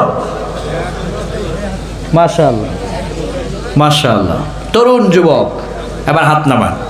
যুবক আপনাদেরকে বলছি, তরুণ যুবকেরা, আপনাদের এই বয়সে একজন সাহাবী রসুলের, তার নাম হচ্ছে সাদ আস-সালামী। ফকিহ আবুল লাইস সামারকান্দি তিনি ব্যাখ্যা করে লিখেছেন, এই সাদ মদিনার সবচেয়ে কালো মানুষ ছিলেন, যুবক। রসুলের বাড়িতে একদিন এসে কাঁদতে লাগলেন। এটি আপনার জীবন পাল্টানোর জন্য যথেষ্ট হবে বলে আমি মনে করছি। যারা আল্লাহর পথে সময় দিতে চান না, যারা আল্লাহর দ্বীন বিজয়ের জন্য নিজেদেরকে উৎসর্গ করতে চায় না, যারা কোরআনের বিরোধিতা করে, এই সাদ আস-সালামী তাদের জন্য উত্তম দৃষ্টান্ত। সাদ রসুলের দরবারে কাঁদতেছেন। তিনি বললেন, আনা আবিকি, আমি চোখের পানি ফেলে কাঁদতে লাগলাম। বিশ্বনবী জিজ্ঞেস করলেন, রে সাদ কান্দো কেন?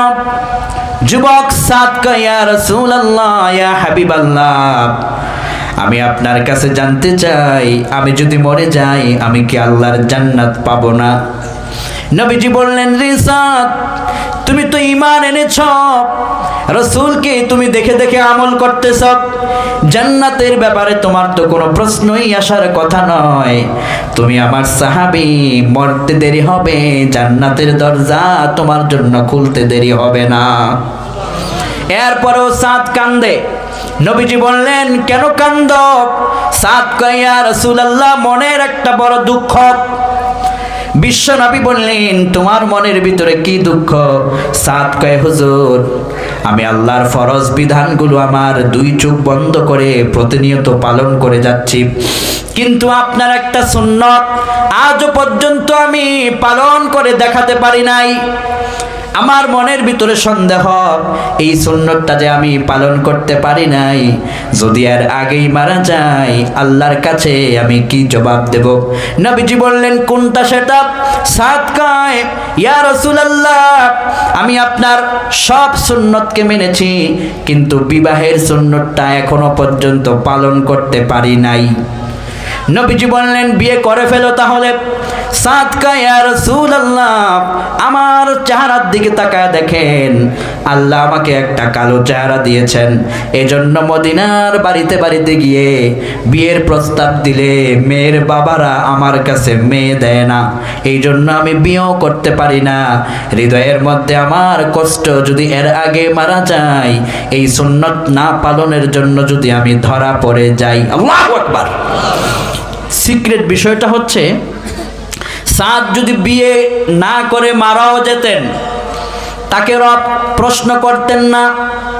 কেননা এই সাদ আল্লাহর কোনো ফরজকে সে এমনিতেই ছেড়ে দেয় নাই, কিন্তু হৃদয়ের মধ্যে তার একটা আকাঙ্ক্ষা, যদি সব সুন্নতগুলোকে আমি সুন্দরভাবে তৃপ্তি সহকারে মানতে পারতাম।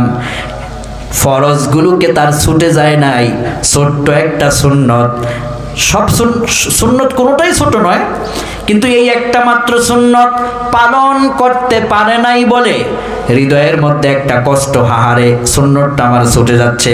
সাদের সুন্নত ছুটে গেলে হৃদয়ের মধ্যে কষ্ট আছে, কিন্তু আমাদের ফরজ বিধান ছুটে যায়, হৃদয়ে কষ্ট আসে না। ঠিক কিনা বলেন? সকালের ফজর আজকেও অনেকের ছুটে গেছে, কোনো প্রশ্ন নাই, কষ্ট নাই। দৈনিক 5 ওয়াক্ত সালাতও ছুটে যায়, হৃদয়ে কোনো কষ্ট নাই। এরকম আছি না আমরা? এবার সাদের দিকে তাকান, ফরজ পালন করে, সুন্নত মানে, কিন্তু বিয়ে করতে পারে নাই, একটা সুন্নত পালে নাই বলে রুনের ভিতরে কষ্ট। আল্লাহর হাবিব বললেন, সাদ তো কেউ মেয়ে দেয় না, তাহলে তুমি কি কাউকে পছন্দ করেছো? সাদ কয়, ইয়া রাসূলুল্লাহ, এই চক্ষু দিয়া জীবনে কোনো পরনারীর দিকে আমার দৃষ্টি পড়ে নাই। আল্লাহু আকবার।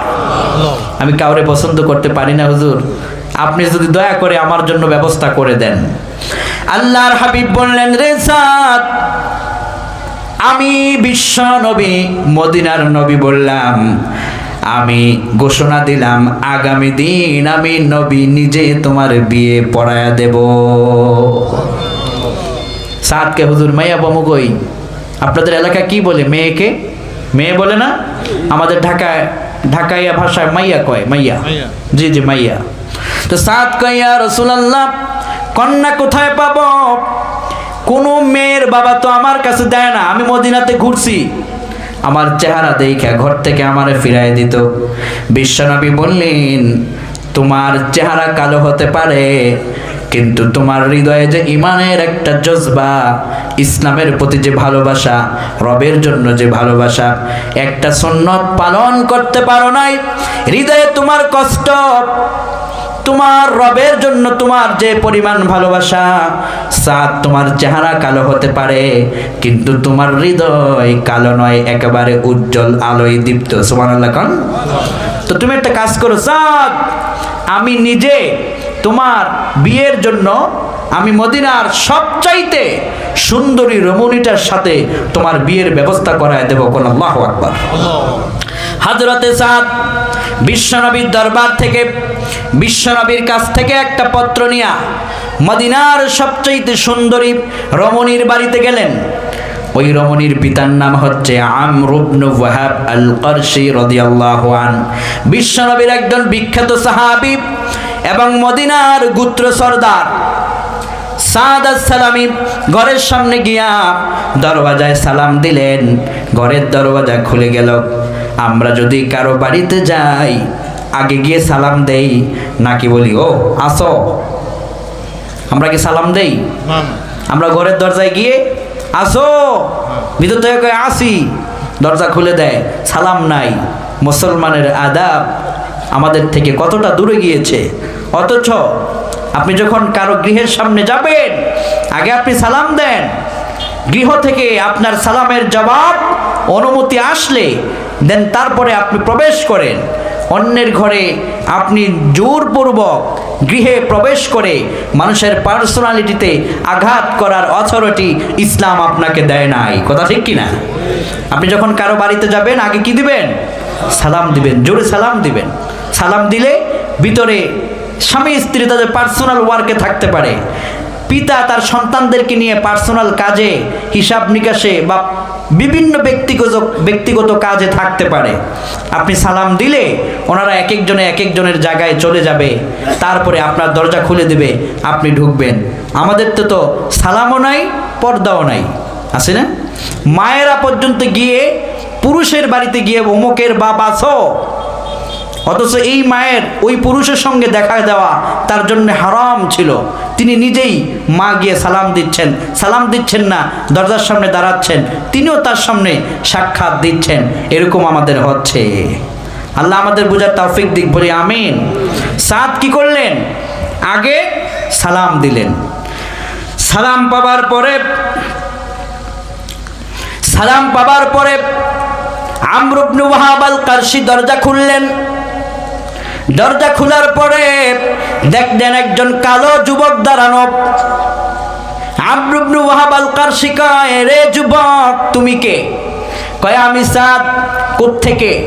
বিশ্বনবীর বাড়ি থেকে। আমর ইবনে ওয়াহাব আল কারশি এবং একটু শরীরটা নাড়াচাড়া দিয়েছে, রসুলের বাড়ি থেকে এসছে, রসুল পাঠিয়েছে সম্মানিত মেহমান। সুবহানাল্লাহ কোন? এবার এই আমর ইবনে ওয়াহাব আল কারশি সাদকে আদর আপ্যায়ন করলেন, তার সমাদা করলেন, খাবার সব কিছু তার সম্মান সুযোগভাবে ব্যবস্থা করলেন। এরপরে সাদ কয় আমার পক্ষ থেকে, রসুলের পক্ষ থেকে একটা প্রস্তাব আপনার কাছে। কয় কিসের প্রস্তাব? কয় আপনার বাড়িতে একটা আল্লাহর নিয়ামত, বর্তমান এই মদিনার সবচাইতে সুন্দরী একজন কন্যা আল্লাহ আপনাকে দান করেছেন। নবীজি বলেছেন আপনার কন্যার সঙ্গে যেন আমার বিয়ে হয়, এই মর্মে স্বয়ং রসুল প্রস্তাব পাঠিয়েছেন। সুবহানাল্লাহ। এবার আমর ইবনে ওয়াহাব আল কারশি একবার সাদের চেহারার দিকে তাকায়, আরেকবার ওই গৃহের ভিতরে তাকায়। আমর ইবনে ওয়াহাব আল কারশি চিন্তাই করতে পারছেন না উত্তরটা কি দিবেন, কেননা প্রত্যেকটা পিতাই তো চায় তার কন্যাকে যেন একটা ভালো সৎ পাত্রস্থ করা যায়, মানে বডি ফিটফাট এরকম জামাই কন্যার পিতা আশাই করতে পারে, করে থাকে। তো মানবিক গুণাবলীর দিক থেকে আমর ইবনে ওয়াহাব আল কারশি মানবীয় গুণে গুণান্বিত ছিলেন। তো তখন তার ব্রেইনে কাজ করে নাই, কি বলবে, হঠাৎ করে বলে ফেললো যে সাদ, এই বিয়ের প্রস্তাব আমি প্রত্যাখ্যান করলাম। নাউযুবিল্লাহ। সাদ আবার সালাম দিয়ে ঘর থেকে বেরিয়ে গেলেন, কাঁদতে লাগলেন। রসুলের দরবারে গিয়া কাঁদতেছেন। নবীজি বললেন সাদ, কান্নার তো কথা না।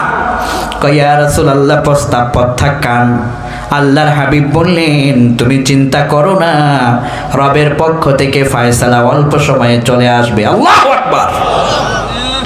একটু পরে ঘরের ভিতরে কন্যা তার পিতাকে জিজ্ঞেস করে, ও আমার বাবা, একটু আগে মেহমান কে এসেছিল, কি বলেছিল আর ফিরায় দিলেন? দূর থেকে আমি সব শুনতে পেরেছি। কয় আমার মা, রসুলের বাড়ি থেকে বিয়ের প্রস্তাব এসেছে তোমার সাথে, কিন্তু ছেলেটা কালো বলে আমি ফিরাই দিয়েছি। এবার মেয়ে বসা থেকে দাঁড়ায় গেল। আল্লাহু আকবার। আজকের এই মাহফিলে আমাদের মায়েরা আছে না? মায়েরা আছে না? রাজশাহীতে যখন আসি পুরুষদের চেয়ে মায়েদের সংখ্যা দেখি বেশি, দ্বিগুণ থাকে। এই যে সভাপতি সাহেব বললেন দ্বিগুণ। ও মায়েরা শুনুন, আপনাদের জন্য এই মা আপনাদের আদর্শ। মেয়েটা তার বাবাকে কয়, ও আমার পিতা, রসুলের পক্ষ থেকে পাঠানো বর আপনি কোন মর্মে ফিরায় দিলেন? কয় ছেলেটা কালো। এবার মেয়ে দাঁড়ায় কয়, ইয়া আবাতা আন্নাজাত আন্নাজাত আন্নাজাত, আপনি তো ছেলেকে ফিরায় দেন নাই, বরং আপনার জন্য আল্লাহর জান্নাতটাকে যেন হারাম করে দিলেন, জাহান্নাম যেন ওয়াজিব করে দিলেন। ও আমার পিতা, বিশ্বনবীর পক্ষ থেকে যে বর পাঠানো হয়, এই বর কালো হতে পারে, অশিক্ষিত হতে পারে, আমার তাতে কোনো আপত্তি নাই। রসুলের পক্ষ থেকে নামাজি বরের চাইতে গোটা দুনিয়ায় শ্রেষ্ঠ বর আর কেউ হতে পারে না। আমার পিতা, আপনি সরাসরি আমার রসুলের পায়ে গিয়ে ক্ষমা চান। এই বিয়ের প্রস্তাবে আমি নিজে প্রস্তাবে রাজি হলাম। অল্প সময়ের মধ্যে রসুলের পক্ষ থেকে পাঠানো বরের সঙ্গে আমার বিয়ের ব্যবস্থা দ্রুত সম্পন্ন করুন। রসুল যদি আমার উপর খুশি হয়ে যায়, আমার আল্লাহ আমার উপর খুশি হয়ে যাবে। আগেকালের মেয়েরা আগে বিয়ের সম্পাদনের সময় তার পাত্র বা তার স্বামী যে হবে দেখেছে তার মধ্যে কতটুকু চরিত্র আছে, তার ঈমান কি আছে, নামাজি কিনা। আর এখনকার মেয়েরা অধিকাংশ সময় দেখে টাকার বস্তা, ঠিক কিনা? যখন কন্যা বড় হয়, মেয়ে কয়, বাবা তুমি যদি না পারো আমার উপর ছেড়ে দাও, আমারটা আমি ব্যবস্থা করবো। আছে না নাই? আর পিতাও যখন কন্যার জন্য জামাই দেখতে যায়, আগে গিয়ে দেখে কি চাকরি করো, যদি কয় বলে ওটা করি, বেতন কত? 1 লাখ। কয় মোটামুটি চলে। যদি বেতন হয় 1.5 লাখ 2 লাখ, তখন কয় আচ্ছা আসেন কথা কই। খুব দ্রুত বিয়ে সম্পাদন করে দেয়। 10 দিন পর এই 10 লাখওয়ালা রাত 12টায় তাসের আড্ডা, মদের আড্ডা, ওখান থেকে মদ তাস খেলে মদ পান করে বাড়িতে এসে স্ত্রীর অধিকার আদায় করে না, এমনও নরপিচাস আছে যারা স্ত্রীর গায়ে হাত তোলে। আপনি টাকার বস্তা দেখে মেয়েকে একটি অসভ্য অচরিত্র তার কাছে দিলেন, যে মদ পান করে, যে নামাজ পড়ে না, এমন ছেলের হাতে মেয়েটাকে আপনি তুলে দিলেন। আপনি পিতা টাকার বস্তাটা দেখলেন, তার চরিত্রটা না দেখার কারণে বাকি জীবনটা আপনার মেয়ে কষ্টের সাগরে হাবুডুবু খাবে। কথা ঠিক কিনা? কিন্তু আপনি যখন বিয়ের সময় আগে যদি দেখতেন, বাবা কি নাম, এরপরে বাবা নামাজগুলো পড়েন, আলহামদুলিল্লাহ। বিআই সাহেবকে ছেলে যে চাকরি করে, কোন চাকরি, হারাম ইনকাম আছে নাকি, আলহামদুলিল্লাহ নাই, বেতন কম, আলহামদুলিল্লাহ, চলেন বিয়ের ব্যবস্থা করে দেই। ছেলেটা নামাজি, ইনকামও হালাল, চরিত্র আছে, মুখ থেকে বিড়ি সিগারেটের কোনো গন্ধ নাই, তাসের আড্ডায় বসে না, এমন একটা ছেলের কাছে যদি মেয়েটাকে হস্তান্তর করতে পারেন, 2 টাকা হয়তো ইনকাম কম আসতে পারে, শান্তির কোনো অভাব হবে না। ঠিক কিনা কন? আপনার জামাই কৃষক, সমস্যা নাই, লেখাপড়া জানে না, কোনো সমস্যা নাই, দেখেন এই কৃষক ছেলে তার চরিত্র আছে কিনা, সে ভালো কিনা, নামাজি কিনা, তাসের আড্ডায় বসে কিনা, মুরব্বীদেরকে সম্মান করে কিনা। যদি তার সৎ সব কিছু পেয়ে যান, ওটা কৃষক হতে পারে, সমস্যা নাই, মেয়েকে দেন, দেখবেন এই কৃষক ছেলেটা আপনার কন্যাকে রানীর মতো তার ঘরের মধ্যে রাখবে। কথা ঠিক কিনা? কিন্তু আপনি টাকার বস্তা দেখে যখন চরিত্র না দেখে দিয়ে দেন, অধিকাংশ সময় আপনার মেয়ে সারাটা জীবন কষ্টের ভিতরে তার দিনরাত অতিবাহিত করে। আমার কাছে এদেশের শিল্পপতিদের মেয়েরা আমার কাছে বহু অভিযোগ দেয় যে হুজুর, বাবা আরেক শিল্পপতির ছেলের কাছে বিয়ে দিয়েছে, এখন সে আমাকে স্ত্রী হিসেবে গণ্যই করে না, সে শুধু আমাকে টাকার বস্তা দেখায়, 2 দিন পর পর আমার উপর অত্যাচার করে, তোর পিতার বাড়ি থেকে 50 লাখ টাকা এনে দে, আমি বিজনেস করব, তোর পিতার কাছ থেকে 1 লক্ষ টাকা এনে দে। এরকম শ্বশুর বাড়ির পক্ষ থেকে টাকা দাবি করে এরকম ডাকাত জামাই, ডাকাত বেয়াই বাংলাদেশে আছে না নাই? এটা করব না। কন্যার পক্ষ থেকে দাবি করে 1 পয়সাও চাবেন না। আপনার ঘরে আপনার ছেলে যে মেয়েটাকে আনবে, আপনার ছেলে নিজে তার মহরণার টাকা আদায় করে তারপরে আনবে, কন্যার পক্ষ থেকে দাবি করে 1টি পয়সাও আপনি আনবেন না। ওর বাবা যদি চায় মেয়েকে কিছু হাদিয়া দিবে, এটা ওর ব্যাপার, আপনি চেয়ে আনবেন না, বরকত দিবেন যিনি, তিনি কে? এবার সাদের ব্যাপারটা দেখেন। সাদ আস-সালামি রাদিয়াল্লাহু আনহু, মেয়ে বললেন, আমার বাবা এই বিয়েতে আমি রাজি, টাকা পয়সা তার নাই, কোনো সমস্যা নাই, কিন্তু রাসূল তাকে পছন্দ করেছে, তার চরিত্র আছে। আল্লাহু আকবার। এই চরিত্রবান ছেলেটার সঙ্গে সাদের মেয়েটার বিয়ের ব্যবস্থা হয়ে গেল। বিশ্বনবী বললেন, আগামী দিন বিয়ে হবে, ও সাদ তোমার মহরণার টাকা আছে নাকি? সাদকে, হুজুর আমার মতো গরিব আর মদিনায় কেউ নাই।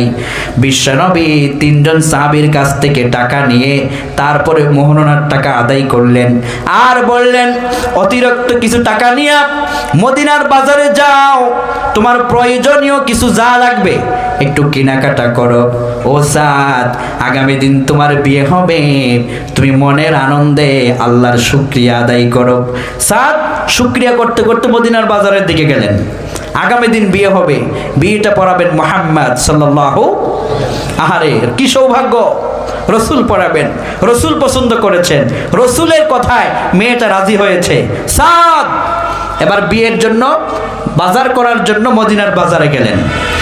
হাদিস শরীফে এসেছে, করিউল আইন, সাদ এমন এমন পছন্দের জিনিসগুলো পছন্দ করতে লাগলেন।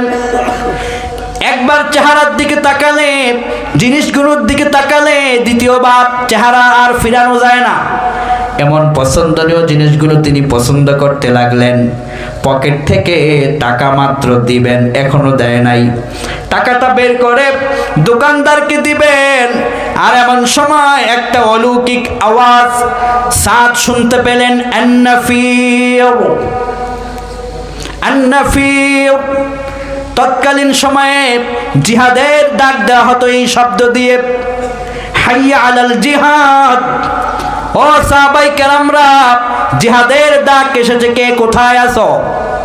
সাদ এবার আহ্বায়ককে ঘোষণাকারীর কাছে গিয়ে বললেন, ও আমার রাসূলের সাহাবী, তুমি যে যুদ্ধের ঘোষণা দিচ্ছ, আমাকে বিষয়টা খুলে বলো।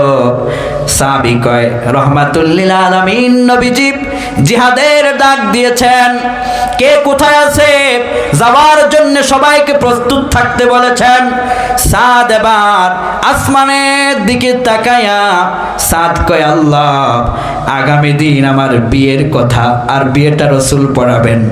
আমি এই মদিনার বাজারে তোমাকে সাক্ষী রেখে বললাম, আল্লাহর দিন বিজয়ের জন্য রাসূল জিহাদের ময়দানে চলে যাবে, আর আমি নতুন স্ত্রী নিয়ে আনন্দ করব। আমার জন্য এটা মানায় না। আমি তোমাকে সাক্ষী রেখে বললাম, আমি সাদ যেই টাকা দিয়া বিয়ের সরঞ্জামাদি ক্রয় করতাম, এই টাকা দিয়া যুদ্ধের সরঞ্জামাদি ক্রয় করব, আর আমি নিজে জিহাদের ময়দানে আল্লাহর জন্য শরীক হয়ে গেলাম। বিয়ের পিড়িতে না বসে যুদ্ধের ময়দানের দিকে সাদ দৌড় আরম্ভ করলেন। জিহাদের ময়দান যখন যুদ্ধ সমাপ্ত হয়ে গেল, এবার সাহাবায়ে কেরাম রাসূলের কাছে রিপোর্ট দিতে থাকলেন, কে কোথায় কিভাবে আছে। একজন সাহাবী এসে রাসূলের বাড়িতে কাঁদতে লাগলেন। যুবক সাহাবী বললেন, ইয়া রাসূলুল্লাহ, ইসলামের জন্য নিবেদিত এত চমৎকার দৃষ্টান্ত আর কি হতে পারে? আল্লাহর হাবিব বললেন, কি দৃষ্টান্ত? সাহাবী বললেন, ইয়া রাসূলুল্লাহ, যেই সাদের বিয়ের ঘোষণা আপনি দিয়েছেন, ওই সাদ বিয়ের পিড়িতে বসে নাই, সে কখন যেন জিহাদের ডাক শুনে যুদ্ধের ময়দানে চলে এসেছে, আর ওই কন্যারে তার লাশখানা পড়ে আছে। ইয়া রাসূলুল্লাহ, ইয়া হাবিবাল্লাহ, এরকম দৃষ্টান্ত পৃথিবীতে কত চমৎকার, যে আগামী দিন বিয়ের পিড়িতে বসার কথা ছিল, আনন্দ ত্যাগ করে আল্লাহর জন্য তাজা রক্তগুলো দিয়ে দিল।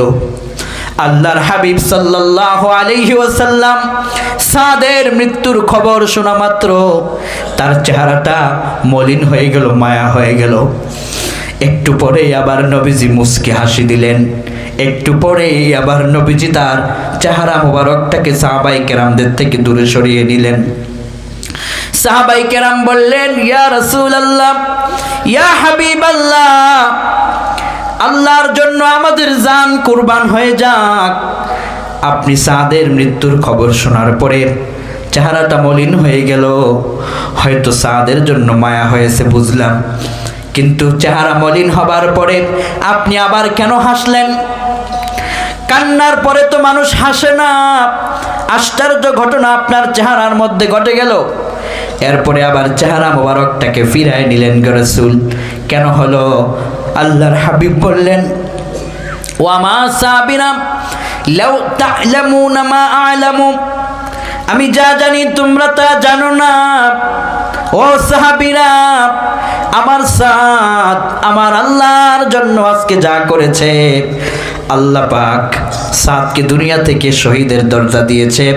এই জন্য সাদের মরণের কথা শুনে আমার একটু মায়া লাগছে, মনটা খারাপ লাগছে। কিন্তু একটু পরে আল্লাহ পাক জিবরাইলের মাধ্যমে আমাকে সুসংবাদ জানিয়েছেন, রাসূল আপনি কাঁদবেন না, চিন্তিত হবেন না, সাদের বিয়েটা আপনি দুনিয়ায় পড়াবার কথা ছিল।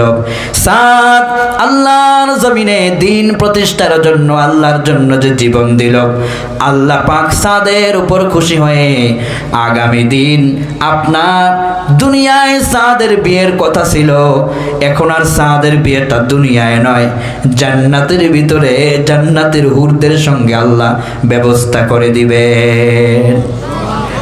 সাদ ধন্য হয়ে গেল। নবীজি বললেন, আমি তোমাদের সামনে থেকে চেহারাটা অন্যদিকে আমি কেন ফিরায় নিলাম? ও সাহাবীরা, সাদের দেহটা যখন জমিনে পড়ে আছে, সাদের জন্য আল্লাহ পাক এতটাই খুশি হয়েছেন, আসমান থেকে কাতারে কাতারে ফেরেশতারা নাজিল হচ্ছিল, হুরেরা দলে দলে নাজির হচ্ছিল সাদের লাশকে স্বাগত জানাবার জন্য। হুরেরা যখন দৌড়ে জমিনে নাজিল হচ্ছিল, বাতাসের কারণে তাদের সামনের কাপড়টা সরে যাচ্ছিল, আমি লজ্জায় আমার চেহারাটাকে ফিরিয়ে নিয়েছি। কোন আল্লাহু আকবার। ও তরুণ, তোমার মতো যুবক সাদ বিয়ের পিঁড়িতে বসে আনন্দ করার কথা ছিল, সে বিয়ের পিঁড়িতে না বসে যখন জিহাদের ডাক শুনেছে, আল্লাহর জন্য রণাঙ্গনে দাঁড়িয়ে জীবন দিয়ে প্রমাণ করেছে আমার এই জীবন আমার রবের জন্যই প্রযোজ্য, দুনিয়ার শান্তি পরে। কোন ঠিক কিনা? তুমি যদি সাদের মতো আল্লাহর জন্য জীবন তোমার এরকম নিবেদিত করতে পারো, তাহলে তোমার এই জীবন দেওয়ার মধ্য দিয়ে বাংলার মাটিতে আল্লাহর কোরআনের রাজ কায়েম হয়ে সেই কোরআনের পতাকা পৌঁছতে পারে আমাদের পার্লামেন্ট পর্যন্ত। কোন ঠিক কিনা? ইসলামের এই বিজয় বাংলার মাটিতে যেন আমরা দেখতে পারি, আল্লাহ তুমি তৌফিক দান করো, পড়ি আমিন। আজকের এই আলোচনা তুমি আমাদের জন্য নাজাতের জরিয়া বানাও, বলি আমিন। আপনারা কি বিরক্ত হচ্ছেন? ঘুম চলে আসছে? হাত তোলেন, কার কার কে কে ঘুমাচ্ছেন? একটু টেস্ট করলাম, এখনো তুমি তুলে রাখছো। ঘুমাইলে মানুষ হাত তোলে কেমনে? তার মানে আমরা সজাগ আছি নাকি? আচ্ছা, ওয়াজ কি চলবে না শেষ করে দেব? চলবে। কতক্ষণ? হ্যাঁ, সলাতুল ফজর রয়েছে ইনশাআল্লাহ। বলেন। আমি 1 মিনিট একটু আপনাদেরকে একটু ঘুমটা ভাঙাতে চাই। ইনশাআল্লাহ সামনে আরও গুরুত্বপূর্ণ নসিহত রয়েছে। তো আমি একটু আপনাদেরকে স্ট্রং করার জন্য এই যে মাহফিলটা কমিটি করে, তাদের একটা খরচ আছে না? আমরা দিতে পারি বা না পারি, একটু বসে তাদেরকে আমরা সহযোগিতা করব ইনশাআল্লাহ। বলেন। তালুকপাড়া ইসলামী সমাজ কল্যাণ পরিষদ, আমি আমার জীবনে আল কোরআনের আলো, সংসদে জালো, আল কোরআনের আলো, লিল্লাহি তাকবীর। হাত নামান, আল্লাহ কবুল করুক, আমিন। অল্প সময়ের মধ্যে আমি মোনাজাতের দিকে যাব। সূরাতুল মুলক আমাদেরকে এটাই শিক্ষা দেয়, সকল ক্ষমতার একমাত্র মালিক যিনি, তিনি কে? আর আল্লাহর ক্ষমতা কিভাবে হয় এগুলো আপনাদের সামনে আমি একটু বুঝাবার চেষ্টা করলাম। এখন আসুন আমরা শেষের দিকে এই ক্ষমতাবান রবের জন্য প্রতিদিন আমরা 5টি আমল নির্ধারিতভাবে করব, ছাড়বো না ইনশাআল্লাহ। বলেন। প্রতিদিন 5টি আমল, ফরজ সালাতের সাথে সাথে এই ছোট্ট ছোট্ট আমলগুলো করবেন। মনে রাখবেন, দুনিয়ার জীবন জীবন নয়, পরকাল আছে। মরার পরে রবের সামনে আমাদেরকে দাঁড়াতে হবে। এই জন্য নেক আমল নিয়ে গেলে, রবের সঙ্গে সম্পর্ক ভালো থাকলে জান্নাত দিবেন যিনি, তিনি কে? 1 নম্বর ছোট নেক আমলের মধ্যে প্রতিদিন 100 বার পড়বেন সুবহানাল্লাহি ওয়া বিহামদিহি। বলেন। ছোট্ট দোয়াটি পারেন না? নবীজি বলেছেন, عن أبي هريرة رضي الله عنه قال قال رسول الله صلى الله عليه وسلم من قال سبحان الله وبحمده في يوم 100 مرة حطت خطاياه وإن كانت مثل زبد البحر। দৈনিক 100 বার এই তাসবিহ যারা পড়বে, সুবহানাল্লাহি ওয়া বিহামদিহি, নবীজি বলেছেন তার গুনাহ যদি প্রশান্ত মহাসাগরের চাইতেও বেশি হয়ে যায়, সমুদ্রের ফেনার চাইতেও বেশি হয়ে যায়, এই আমল যারা করবে তাদেরকে মাফ করে দিবেন যিনি, তিনি কে? সুবহানাল্লাহি ওয়া বিহামদি, পবিত্রময় মহান সত্তা, সকল প্রশংসা যার, তিনি কে? আর যারা আল্লাহর পবিত্রতা বর্ণনা করে, তারা কোনো গুনাহ করতে পারে না, নাফরমানি করতে পারে না, রবের মুখ থেকে, রবের পথ থেকে ভিন্ন দিকে চেহারা নিতে পারে না। তারা সব সময় রবের পবিত্রতা বর্ণনা করে। এই জন্য তাদের গুনাহগুলো গাছ থেকে যেভাবে গাছের পাতা ঝরে, আমল করার কারণে গুনাহগুলো ঝরতে থাকে। সুবহানাল্লাহ কোন। তার দৈনিক ছোট্ট আমলের একটা হলো 100 বার পড়বেন সুবহানাল্লাহি ওয়া বিহামদিহি। মসজিদে গিয়েছেন তো, ইমাম সাহেব 5 মিনিট বাকি আছে জামাতের, আপনি মনে মনে পড়তে থাকলেন, তাহলে আপনার জন্য সওয়াব ভরপুর করবেন যিনি, তিনি কে? নেকের ওজনকে ভারী করে দেয়, নেকের ওজনকে আল্লাহ পাক ভারী করে দেয়। এটি পড়তেও যদি হালকা হয়, নেক আমলের পাল্লাটা ভারী করে দিবেন যিনি, তিনি কে?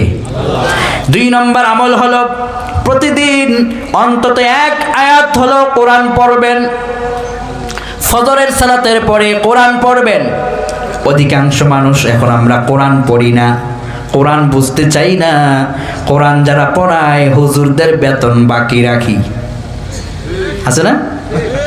ডিশের বিল ঠিক মতো দেয়, ওয়াইফাই ইন্টারনেটের বিল মাসের পর মাস ঠিক মতো দেয়, কিন্তু মাদ্রাসা আর মসজিদের বেতন 8 মাস বাকি।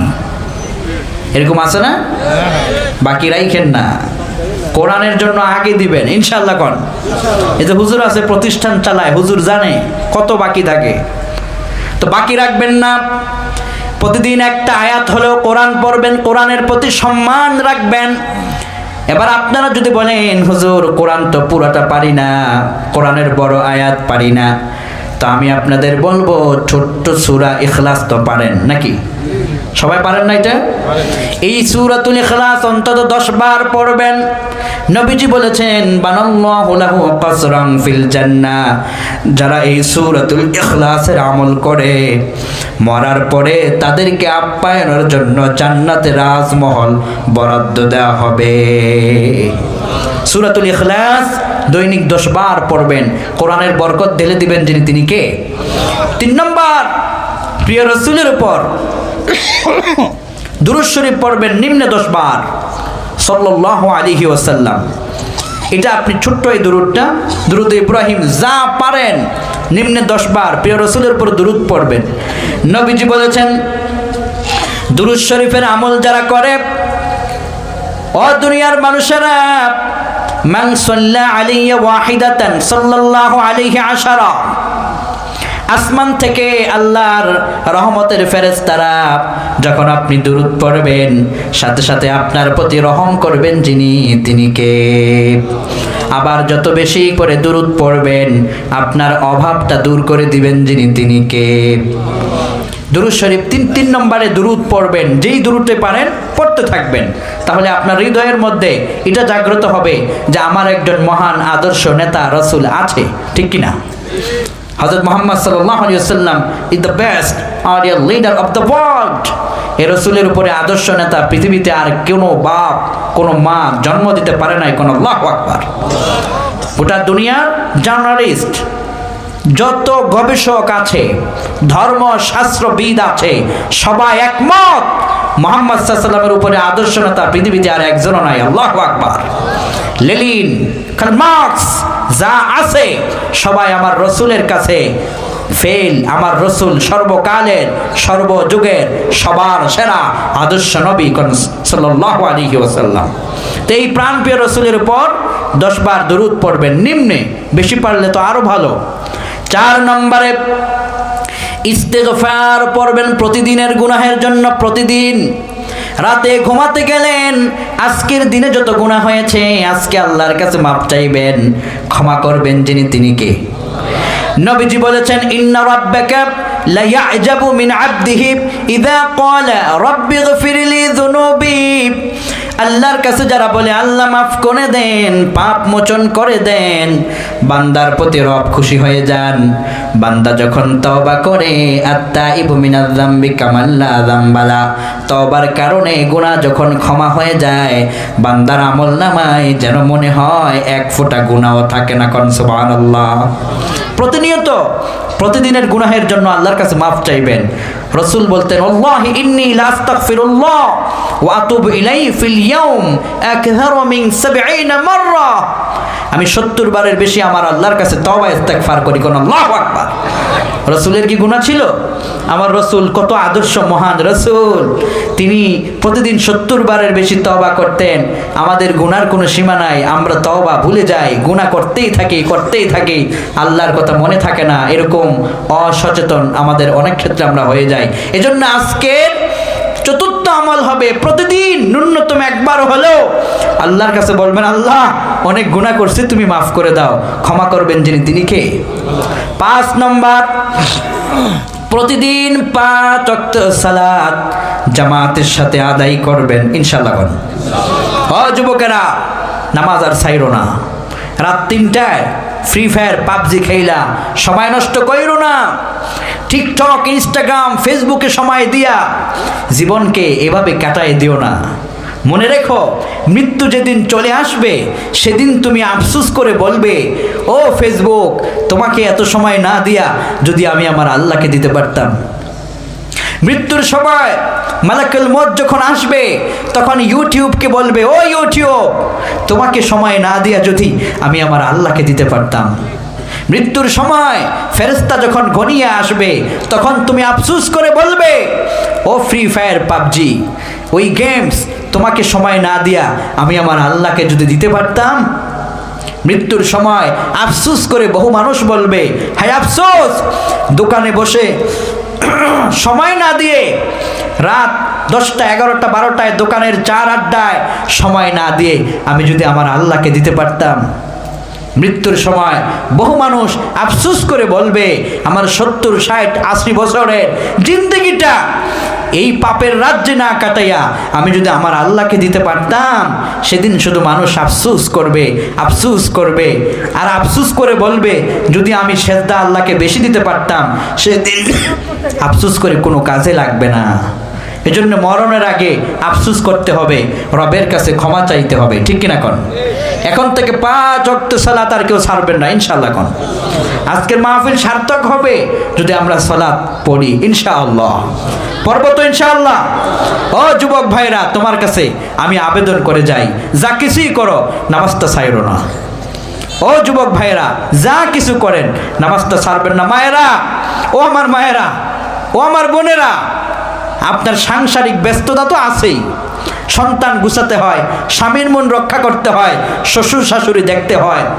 এরপরেও নামাজটা একটু সময় বের করে পড়ে নিয়েন, কাজে লাগবে। আখেরাতের প্রস্তুতি আমাদের প্রত্যেকের নেওয়া লাগবে ইনশাআল্লাহ। কোন নবীজি বলেছেন, 2 রাকাত নামাজের মূল্য কত বেশি, যদি তোমরা জানতে হামাগুড়ি দিয়া সেজদা করতে। সাহাবায়ে কেরাম বললেন, কত মূল্য হে রাসূল? নবীজি বললেন, মান সাল্লা রাকাতাল ফজর খায়রুম মিনাদ দুনিয়া ওয়া মা ফিহা। ফজরের 2 রাকাত নামাজ বান্দা যদি আদায় করতে পারে, এই নামাজ যদি এক পাল্লায় দেয়া হয়, তামাম দুনিয়া যদি অপর পাল্লায় দেয়া হয়, 2 রাকাত নামাজের মূল্য তামাম দুনিয়া থেকে বেশি ভারী হয়ে যাবে। আমি পায়ে ধরে রাজশাহীর তানোরের তাওহীদি জনতাকে বলে যাই, এখন থেকে 1 ওয়াক্ত সালাত আমরা ছাড়ব না ইনশাআল্লাহ। দুহাত উঁচু করুন, দুহাত উঁচু করুন, আল্লাহর কাছে সাহায্য চান। হে আল্লাহ, মৃত্যু পর্যন্ত 5 ওয়াক্ত সালাত সুস্থতার সাথে আদায় করার তৌফিক দান করো, বলি আমিন। দুহাত উঁচু করে বলেন, হে আল্লাহ, এমন অসুস্থতা দিও না যে অসুস্থতার কারণে নামাজ আমার ছুটে যাবে, ঈমান ছুটে যাবে। হে আল্লাহ, মৃত্যু পর্যন্ত সুস্থ রেখো সবাইকে, 5 ওয়াক্ত সালাত সঠিকভাবে আদায় করার তৌফিক দান করে দিও, কোন আমিন। হাত নামান। আল্লাহ, এই জনতাকে তুমি নামাজি হিসেবে মঞ্জুর করো, পড়ি আমিন। আমি এখনই দোয়ার দিকে যাব। আজকের আলোচনাগুলো যেন আমরা সকলেই হৃদয়ঙ্গম করে আমল করতে পারি। আল্লাহ আমাদের তৌফিক দিক, সকলে পড়ুন আমিন। আমি দোয়াটা সভাপতি সাহেব করলে ভালো হয়। আমি 1 মিনিট কিছু। আচ্ছা, সভাপতি সাহেবকে দ্রুত মাইক্রোফোনটা দিন। আমরা দ্রুত বিদায় নিব ইনশাআল্লাহ। রফিক ভাই কোথায়? হ্যাঁ আচ্ছা ঠিক আছে, ঠিক আছে পিছনে বসুন, একদিকে বসুন, বসুন বসুন। হুজুরকে মাইকটা রেডি করে দাও। ঠিক আছে। আসসালামু আলাইকুম ওয়া রাহমাতুল্লাহি ওয়া বারাকাতুহু। ওয়া আলাইকুম আসসালাম। ইন্নাল হামদুলিল্লাহ والصلاة والسلام على من لا نبي بعده ومن تبعهم بإحسان إلى يوم الدين أما بعد أعوذ بالله من الشيطان الرجيم بسم الله الرحمن الرحيم ألا له الخلق والأمر الآية থেকে যে কথাগুলো শোনার তৌফিক পেলাম, হাদিয়া আল্লাহ নেক আমলগুলো তোমার দরবারে মঞ্জুর করে নাও। তামাম জিন্দিগিতে যতদিন বেঁচে বাঁচায় রাখবা, নেক আমলগুলো করে ইমানদার হয়ে চলার তৌফিক দান করে দিও। মাহফিলের আয়োজন যারা করেছেন, শোনার জন্য যারা এসেছেন, কিয়ামতের দিন মুসিবতের দিনে এই মাহফিল আমাদের জন্য নাজাতের ওসিলা বানায়া দিও। মায়েরা যারা এসেছেন, আমার বোনেরা যারা এসেছেন, মায়েদেরকে আল্লাহ পাক যুগের হযরতে খাদিজার যোগ্য উত্তরসূরির ভূমিকা পালন করার তৌফিক দান করে দিও। আল্লাহ পাক তরুণ যুবকেরা যারা এসেছেন, হযরত ওমরের যোগ্য উত্তরসূরি হিসেবে কবুল করে নিও। আল্লাহ পাক সম্মানিত সভাপতি, সহসভাপতি সবাইকে আপনি কবুল করে নেন। সমস্ত অডিয়েন্সকে আপনি কবুল করে নেন। এই মাহফিলে যারা 1 টাকা থেকে হাজার হাজার দান করেছে, সব আপনার দরবারে মঞ্জুর করে নেন। আল্লাহ পাক জানি না আমাদের কোন দিন মরণ হবে। যেদিন আমরা মরে যাব, লাশ হয়ে যখন শুয়ে যাব, কবরে যখন লাশ আমাদের রেখে দেওয়া হবে, আল্লাহ মাটির কবর মাটি রাইখো না, জান্নাতের বাগান বানায়া দিও।